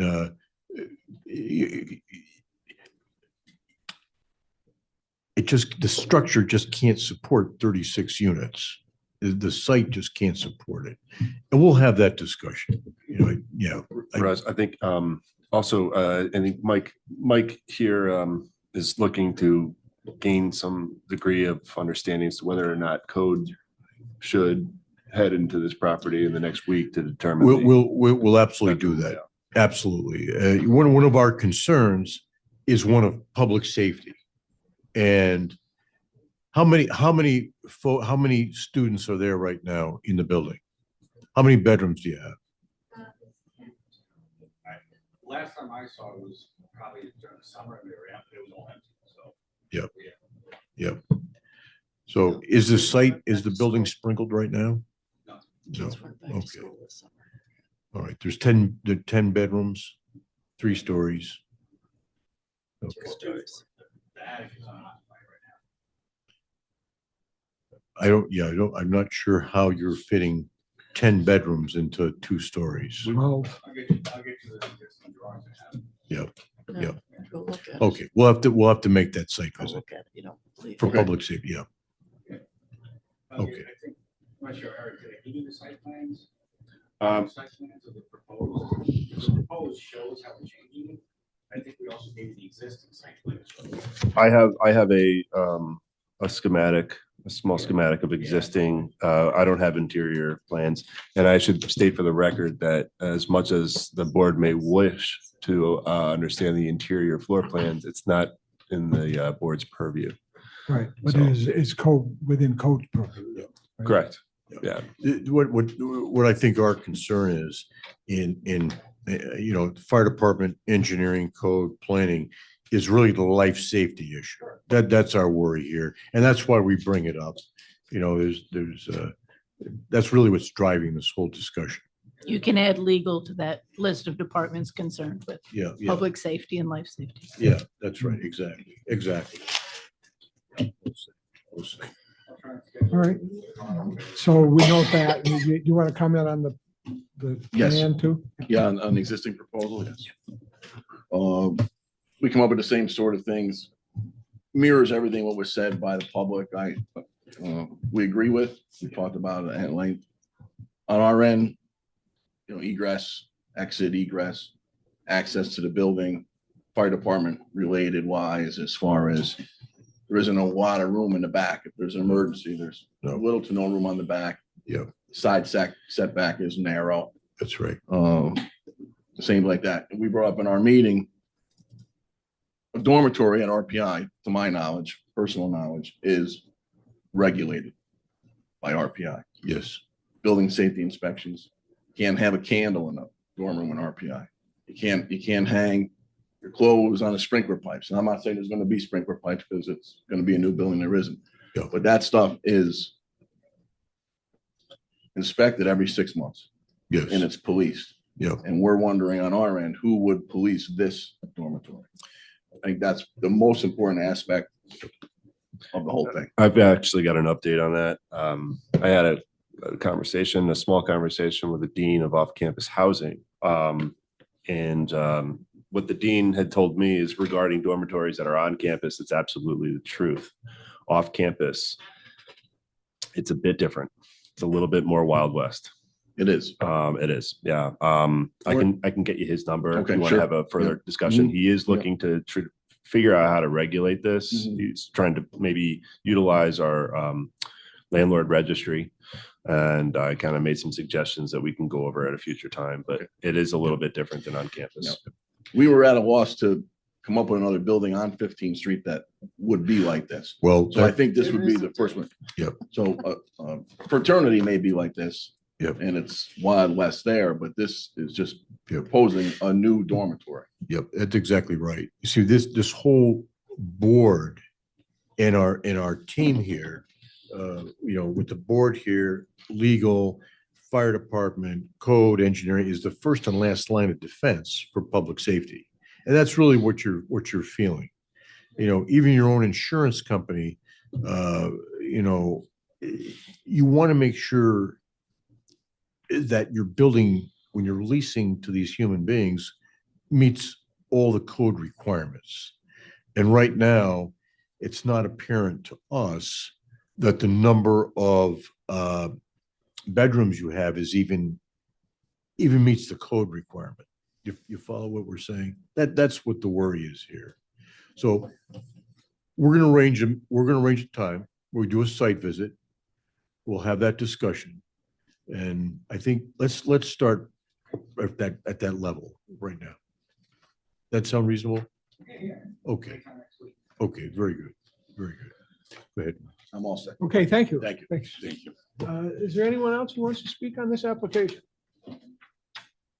If not, we'll turn it back. Yes, please come forward. Of course. Um, Name, please. and My address. name is Jane Yu. I'm the owner of this building. Mhm. And don't make me wrong if I say something wrong, because I don't speak English very well. But I want to make 3 points. First, I respect the neighborhood. They have been living here for a long time. I really understand their feelings about the neighborhood.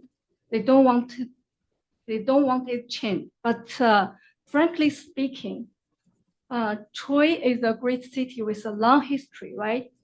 And people live. So we can't control what kinds of people take over the property, right? Whether it's a resident or the investors. So I think we need to figure out why people leave. It's a point because the city can support these jobs. They can support these employees. So people have to make a living elsewhere. So we don't do anything wrong with this because we are investors. We have nothing to do with this. That's the first point. Second, as you can see, because the first time I went to Troy to see the multi-families, the student housing nowadays, it's a mess. Actually speaking, a lot of buildings are random houses. The foundations and the structures needs to be secured. If you let the house to be as it is, it will be much worse because most of the buildings on 15th Street were built in around 1890s. It's almost 130 years ago. So these buildings need a lot of work and they need a lot of investment to keep the city a beautiful place. That's my second point. My third point is we are investors. We live in New York City, but we are different because actually we actively involved in the management of the property. Not only the property, we also manage the students. We establish the rules, the policies that the students need to abide by. Because we know if you don't manage the students, the place will be a mess. We went to the multi-family houses which rented to the students. The stuff is all over the place. And it's such a mess. I don't think it's habitable, but we are different. We actually actively involved in the management of the property. We make the property clean. We clean the property every week. And we install the water purifier in every kitchen because we care about the students. We want them to live in a better place. And we take care of our property and our students. So I think for the good of the city, you need us. We want to do better. That's all I have to say. Okay, thank you. Do you have other properties in Troy? Yes, all I was gonna say is, I think what she was trying to explain is, as an investor, she's not gonna spend a few million dollars, she's not gonna spend a few million dollars on doing this project to then let it get run down. Yeah. She just finished a project down on 15th Street, right towards, what's the address? 1310 and 13. 1312. Both buildings were being rented. And when we got in there, there was no insulation in the walls, which was common obviously in Troy, but nobody's ever in the history of the buildings ever done any work. All the windows were original. The cobblestone foundations had to be completely court on the inside. Mhm. They spent what they thought was about 350,000, went up to 550. So they spent an extra $200,000 on 5 units. So they did this, and all the land that was sliding behind, they've planted because it's a big hillside. You know, we've been working with Carlo and the building department on solving that because there's no parking there either. It's kind of basically, you can't even get, we had to do the exception for the sprinkler on that because you couldn't get a water line in. It's like the sidewalk's 6 feet in the air. Yeah. So they've been doing this and they're buying the property, and the buildings, this one's a beautiful house, but the insulation and it's in rough shape as far as standards. And and to be fair, whether you go to St. Rose, it's the same thing. Most houses that students are living in, they're getting rented by the room and they're not in good shape. You know, they're just not, because a lot of the landlords are doing what you're saying. But what she's trying to explain is, I think she's not taking that exception. And again, I've done a lot of the ones with a lot of Asian people in Albany and everything else. They're basically contacted from people in China and then bringing people over. So it's not like they just, whoever comes, everybody in there, I think, is Asian, right?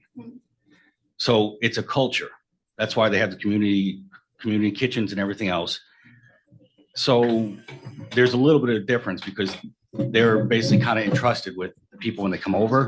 They're entrusted to make sure the kids are in a safe place versus the kids come over and they're just finding a place. That's what most of the people from the foreign country are worried about, their kids coming over here. And then what happens to them? They don't know. So this is a kind of like a passport where they know who they're sending their kids to. And the kids tell them, you know, it's a trust thing that goes on for years. Yeah, I think I think she did a good job of explaining that. We understood that. I think one of the concerns would be the next owner, you know, if we have confidence in this owner, doesn't mean the next one is going to do the same thing. Could you give me the addresses of the other addresses? 1310 and 1312.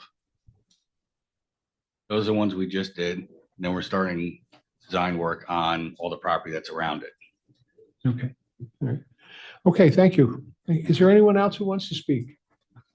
Can I say something more? Yes, quickly. Yeah, sorry. I think because the 1987 has the best location, it's very close to the campus. And we met some international students. They don't have a car, but they want to live close to the campus because it's very convenient.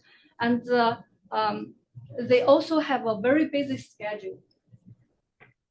So I think the location is the best fits the student need. And another thing is if we can make it a much less unit, but we take the affordability into consideration, because if we have less units, right, the price will be much higher than right now, right? So I think we think of the things for the one side, but we must think about the other side. If we can build more units, we can make it more affordable for more people, for more students. Okay. Thank you. Thank you. Is there anyone else? Yes, please come forward quickly. Sorry, I understand this isn't necessarily supposed to be a rebuttal, but I just think that you misunderstand our city.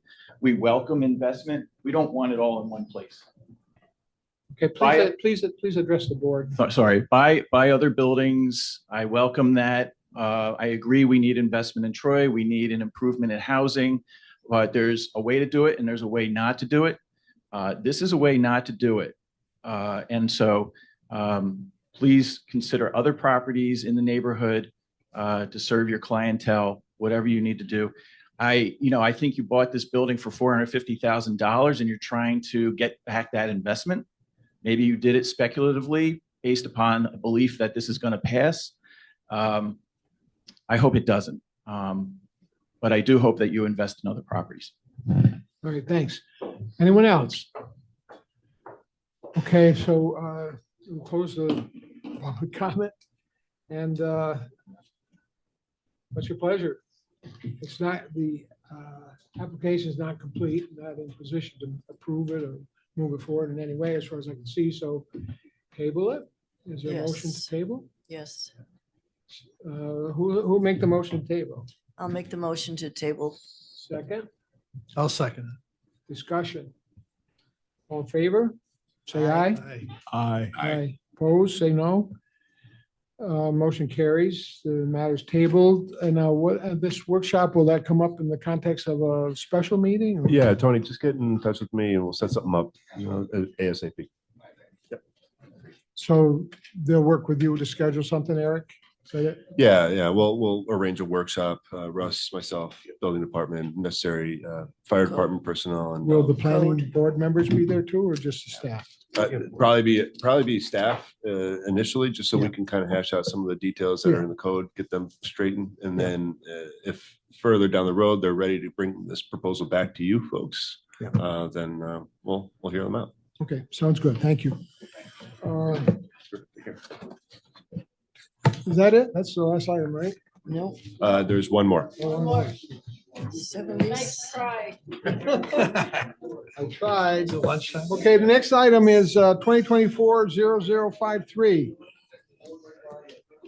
We saved the best to last, obviously. I don't think so. Yes, let me pull them. Got a USB? The old fashioned way. I always appreciate the old fashioned. I believe I have that. I can pull that up. I still say, keep it going, but I should have that email. Hang on a minute. Let me just.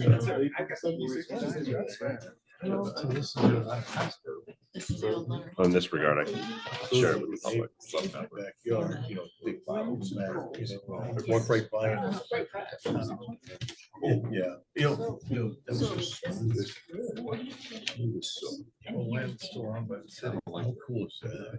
That's awesome. Okay. What's that? Okay, are you ready, sir? We're ready. Computer is just.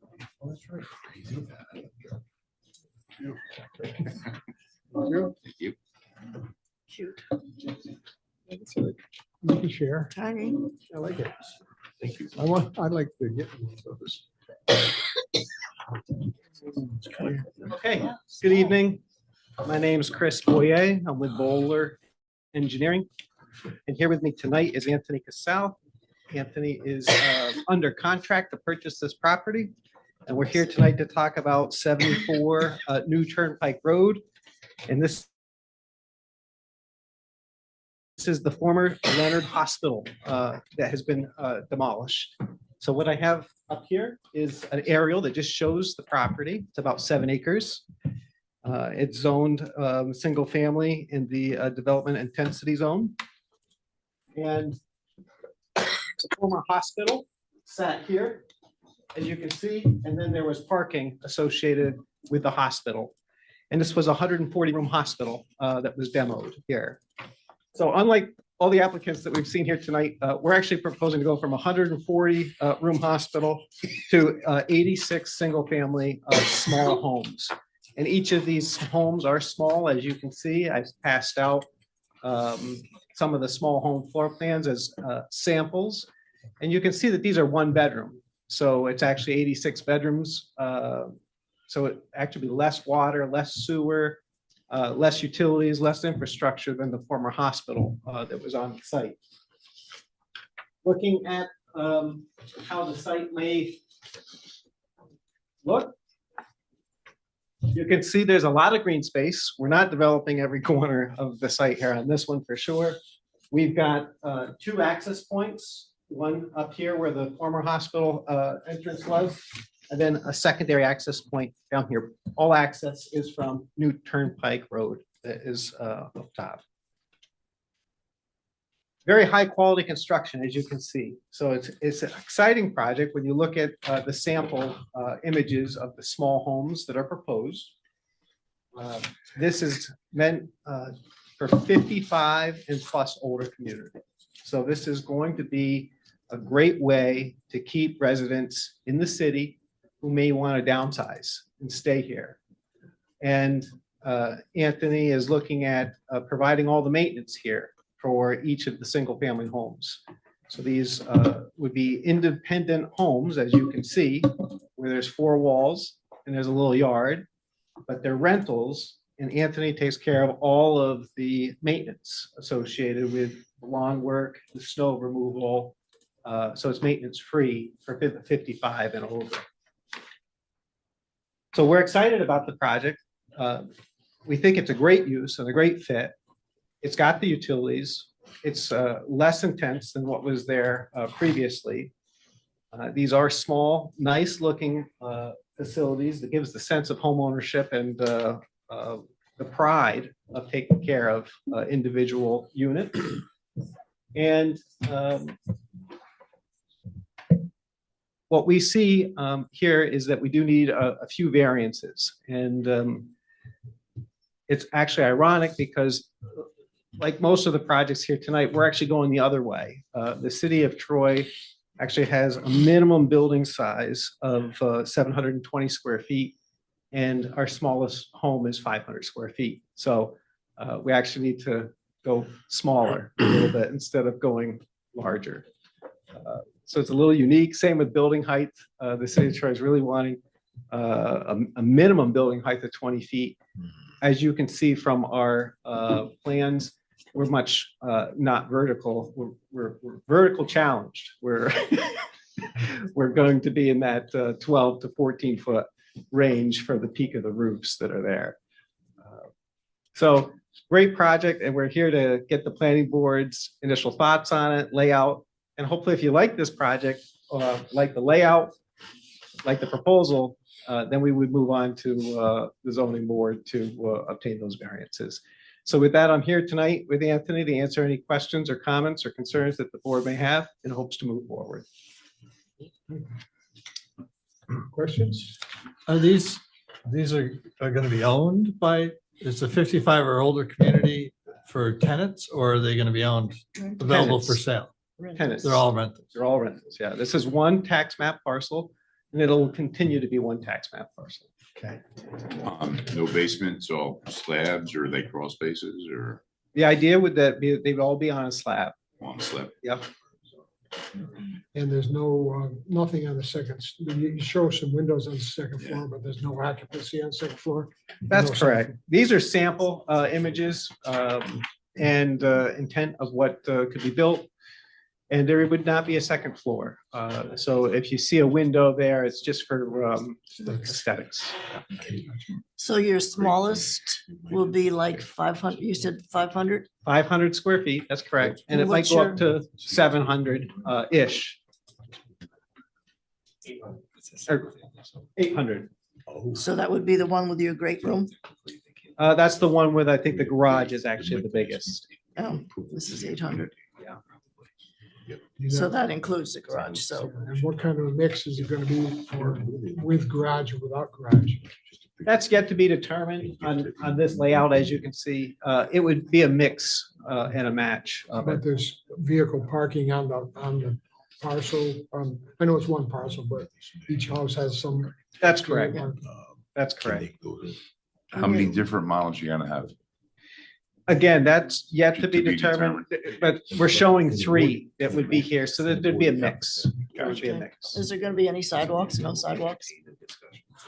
Well, we've developed the ring road around for walking, so it wouldn't be necessarily sidewalks as much as it would just be, this is meant to be like a small enclave of community, so it would just be able to walk pets or just around in the community. Will there be an on-site community room or office? Yeah, there is some recreation area proposed that's up in this area, as well as a maintenance and some shared space. And it has two access points to New Turnpike Road. Yes. That's correct. That's correct. Okay. Any other questions?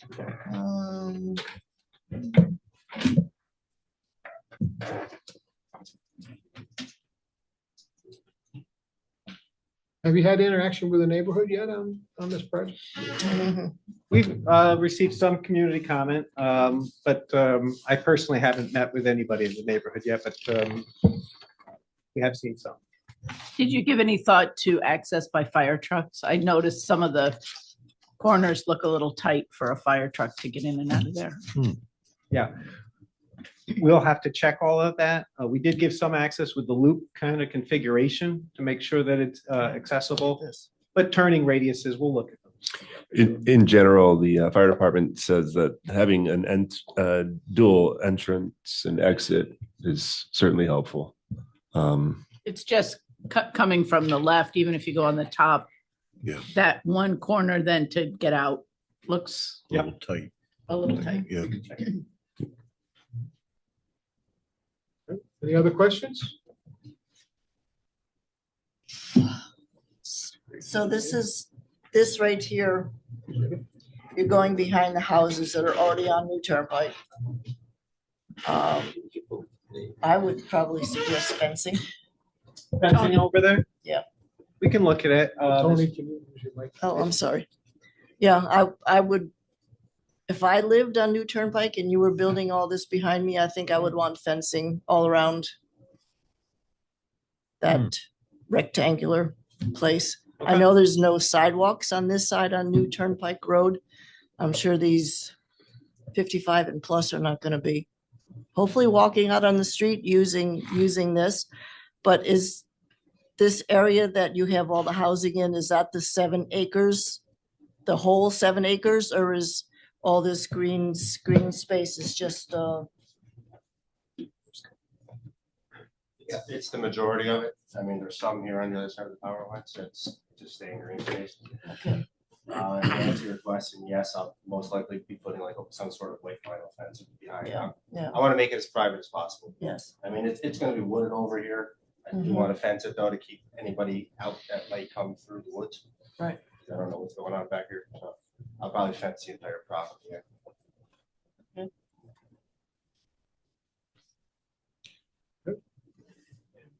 Other questions? So do you have places to put all your snow?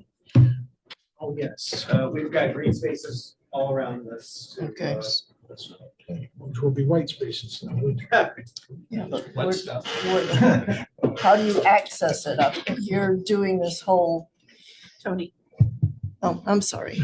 How do you access, if you have all these houses all the way around, how do you access where you're throwing your snow? So this is a smaller community. It's there. It's most likely that it's not a big piece of equipment that has to remove the snow there. These are not very wide streets. They're just the typical 24-foot wide. And so this would just be a big, like an F-350 pickup truck with a Okay. plow on it. Mhm. So it's not like it's not like a shopping center where we're going to push it all into one spot. It's gonna be little plows here and there with trucks. Okay. Plus it's a 24-foot wide road, so I mean. Why don't you start? You make this statement. Yeah, you take the lead. Yeah, Russ and I were just talking, the applicant's got some great questions regarding zoning and variances and stuff like that. So Russ and I were just discussing that we'd like to look into those questions for you guys specifically, and then have you in for another workshop, maybe before you like throw down all of your investments into a package. That way we can kind of address the zoning that you need. Karen sent me a great question today regarding single use, single occupancies in that zone. So I think we'd like to have corp counsel there as part of, to help advance it and a good pathway. And so I think we'd like to bring our team together to help out with that.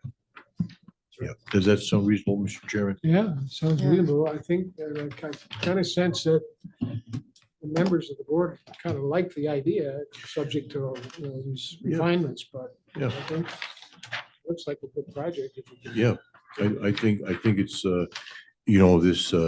these smaller homes are becoming more and more popular. Yeah. tiny It's a homes. great concept. Yeah. Tiny We homes. appreciate that. That's really what we wanted to get out of tonight Yeah.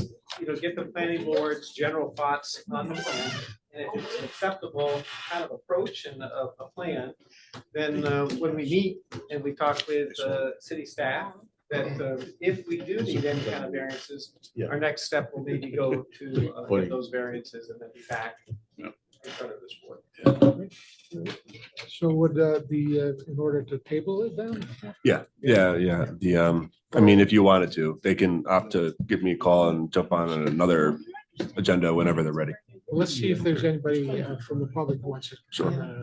Thank you, folks. Is there anyone who would like to speak on this application? Yes, come forward, please.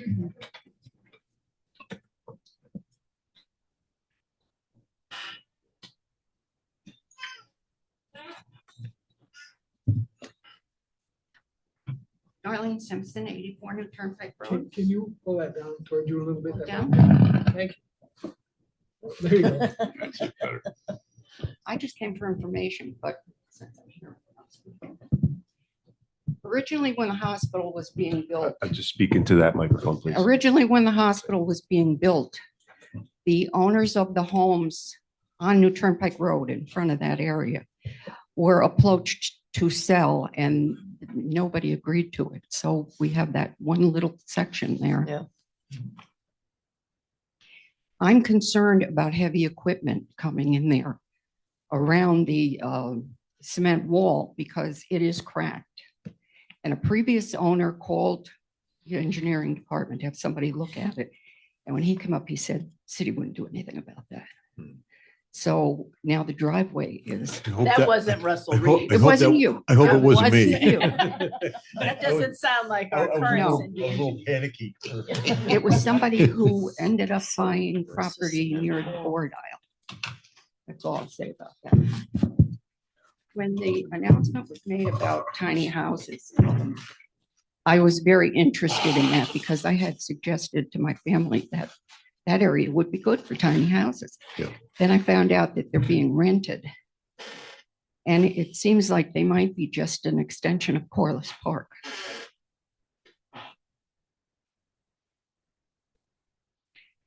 That's really about all I have to say, although I am concerned about those cracks in the wall if somebody could come and look at it. Yeah, yes. As a matter of fact, if you could let Eric know the location of that. 82 New Turnpike Road. Okay, we'll definitely check that out.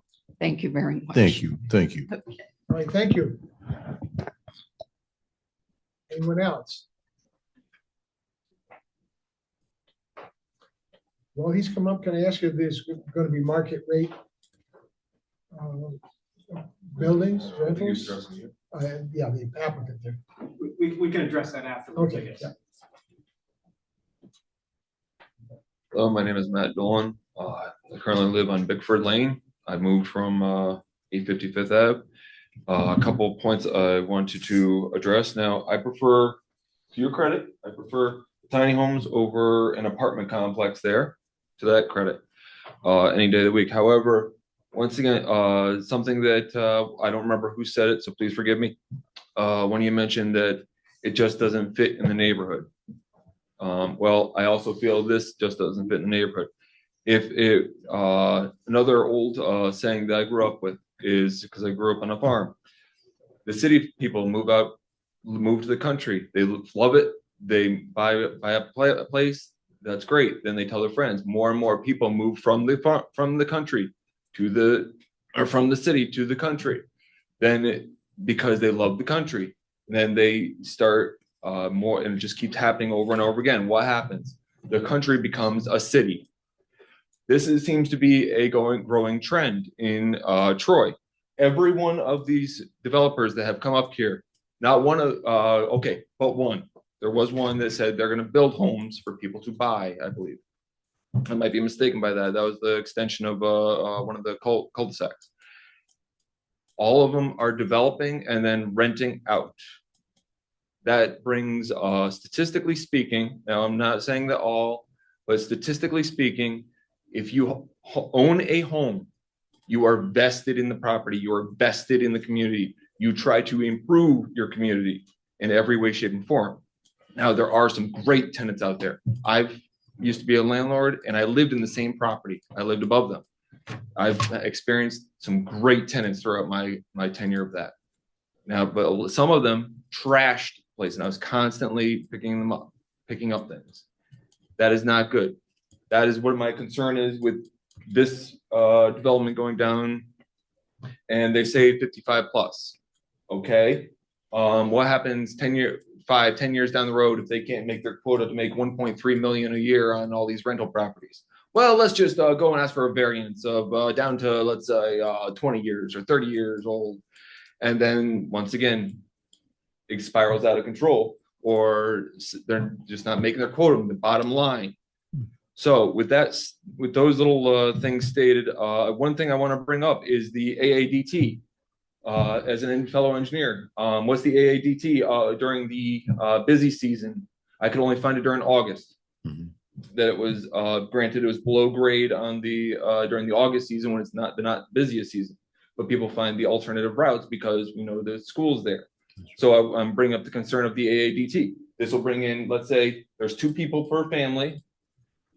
That's 170 people. Now, once again, generally speaking, please don't jump down my throat about this, but generally speaking, as you get older, you don't want to walk to the grocery store, which is a drive away. You're not going to want to walk down to the red light, then cross over. You're not going to walk through the school district to go through, try to get through the trailer park, then to cross over. You know, you're going to get in your car, you're going to drive around. It's going to take you 2 minutes. Completely understand that. I would do the same thing. Yeah. That adds to, once again, the traffic. And especially when the school buses and little kids are running down the street. I don't know if any of you have been on that street during morning drop-offs, or if when the kids are, you know, being fresh released from the school. It is a madhouse. I mean, it's great to see. I have kids. I love to see them run. My kids bike down the street all the time. And I'm constantly telling them, get over to the right, get over to the right. Cars are flying up and down that road. Now you add another 170 cars going up and down that road in various situations. And with younger kids that aren't as savvy as, you know, let's say a 10, 12-year-old, you're increasing the chance of, well, collisions. Now, I'm not saying that provisions can't be provided, but there are no sidewalks. That's in one of my statements that I'm going way off track. There are no sidewalks past the school. They end at the school property. So that is a big concern. Let's see. Now, once again, as I'm sure as you stated, most of you stated that you are residents or have lived in Troy. One thing that also brings to my attention is, once again, we increase the road traffic. What happens to the road as we increase road traffic? It deteriorates faster. Who pays for the road reconstruction? We do as taxpayers.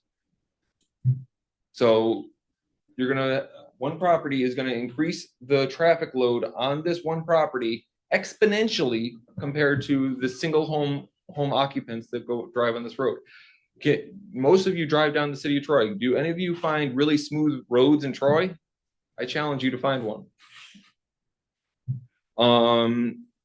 With that said, so that is something to be concerned about, is once again, wear and tear on the road. Now, all right, so then going on to the, I know you brought it up earlier. Let's go down to the infrastructure. He brought it up as a infrastructure point. Yes, a hospital does require slightly more demand on the infrastructure. Of course, the infrastructure was a lot younger then. You have currently infrastructure that was originally graded to only last 50 years. It is now over 100 years old, if I'm not mistaken. And I am well acquainted with this. Why? Because my basement was blown out when your water main was blew up the first time. Then the second time on 125th, it blew up again. And I asked for the first time for the city of Troy to help me in any way, shape, and form. I still have that legal letter with me today. It states, oh, yeah, our infrastructure is great. There's nothing wrong with our infrastructure. Blah, blah, blah, blah, blah. Sorry, we can help you get a personal loan or anything else. Guess what? My insurance didn't cover it. Cited water from outside source. The engineer, not you, the engineer, I want to make sure everybody knew. The engineer at the time said, oh, no, we can't be held responsible for that. You know, water main, it's unknown. Well, that may be the case. But who got saddled with that bill? Me. I got saddled with a personal loan at my property. And luckily, I was able to deter the second time the water blew on 125th. Now, this brings up the point of the infrastructure demands of electricity, sewer, water main. Now, I know that development must move forward. We must constantly progress. I fully understand and respect that. What I'm proposing is a hydrophone inspection of the area. Or if you want to go the electromagnetic way, that's fine too. The point is, if you don't have it now, it's only a $6,000 investment, or you can put it on a requirement of the purchase of the property, that they do a hydrophone inspection of a mile out to find out possible main ruptures that might occur. Now, this is something the city can do or the developer can do. This is part of best engineering practices. Gather your data, analyze everything you can before you make your decisions. Possible incurring problems that might occur now or future. This is where I'm coming from. Possible problems that might occur with these tiny homes. He's saying it's less infrastructure. That is true, but in a way. But the hospital had one infrastructure line going right to the main building and then up. It was done. So there was less joints, less possible ruptures, less possible fractures. One main thing. Now here, you're going to have to run a trunk line all the way through every one of these lines and break them off and branch them off. What does that do to the water pressure? Well, everybody needs water pressure. So that, once again, you have to increase the water pressure. That actually. Okay, go ahead. I'm sorry. No, that's I might be right. misunderstanding what you're saying. I didn't mean to interrupt you. No, go for it. I'm sorry. The water pressure at that location is actually very, very good. Yes. Yeah, that won't be a problem. But I know what you're saying with regard to the infrastructure. Yeah. Yeah. So basically, all I'm saying, I'm concerned about them having to slightly increase the water pressure ever so slightly more, because maybe not here's great. No. But what about a mile down the road? Well, they're all of a sudden their pressure is dropped off because more water's being siphoned off here. Now, I'm not saying that's a real possibility of concern. No, it's right. That really won't be a concern. You know, we process about 16 to 20 million gallons a day. Correct. And we're right there. We're probably about 95 PSI. So that, but I know, I respect your concern. Yep. Yeah. Yes, sir, can I just? Oh, sorry. We usually limit comments to about 5 minutes, so. Oh, I apologize. I didn't. You can wrap up, so if you have more that you want to say. Summarize it. You're gonna have more opportunities. This is just the very first stab at this. If you have some other point you want us to consider in the meantime, go ahead. Just that I would be happier if they ultimately, yes. Another 1 point extra was that I'd be more approving of this if they would maybe put it into like 5, 6, 7 single family homes and sold them off to have more vested people in the community, people that want to be here and stay here. And one of the things to wrap up, other than the strained, also the police force are doing a great job, but they're strained. The fire department's strained, and the EMS is strained, and you're going to increase the strain on them as well. I had more to say, but as you said, I didn't realize I went over my time limit. Yeah, that's so fine. I do apologize. Yeah, that's fine. And you'll have other opportunities. This is the first stab at this, so we'll probably hear more from you and others. There'll be others who want to comment too. So thank you though for your points. Good points. Is there anyone else who wants to speak tonight? Okay. I've got one on Zoom. Pardon me? One on Zoom. Yep, I hit it. Brian King, go ahead and unmute your microphone. You're allowed to speak. Okay. Yeah, okay. So it's Brian and Lori King. We sent some comments and we're happy to hear that it is 55 plus years of age and up, because we're just I'm not picking up any about audio, Brian. Let's see if there's something. Are you there? Can you hear us? Can you hear us? Oh, God. My name's Ann Fraser, actually, on Pleasant Street. We've been there. Can you move up? to the Oh, middle? sorry, 17 years we've been there. I do actually have a question. I too am actually glad to find out that it's not low income housing that's coming. But with that, like there's more traffic, there's the whole other project issue that's going on behind Hannaford. That's not good for us either, but I don't have a say in that. I do want to know, like, what are they going to do if they can't rent out to 55 plus? Are you going to then lower it? And then now you're going to allow low income families to come in? Because with low income families, possible crime, not saying that it will happen, but it's a probability. We all know this. I live in Troy. Or I live in Pleasantdale, but my kids went to Lansingburg and I'm very familiar with Troy. I worked in the Lansingburg School District. So I know the families that are in Troy and what goes on in Troy. So, that's my big concern, like what will happen if they can't rent out these homes to just 55 plus people. And that is it. Thank you so much. All right, thank you. Anyone else that's here, or are we able to get somebody on remote? Oh, We did have somebody that wanted to speak remotely, although I think we're having an audio issue with the program. can he send you a message? He says, what effect will this have on property value? Okay, is there anyone else here who wants to speak? And then we'll ask the applicant who wants to address any of these comments. Okay, what impact will this have on property values? Yeah. So to answer the board's question, it's about $1,500 to $2,000 a month is the rent that would be anticipated for this project.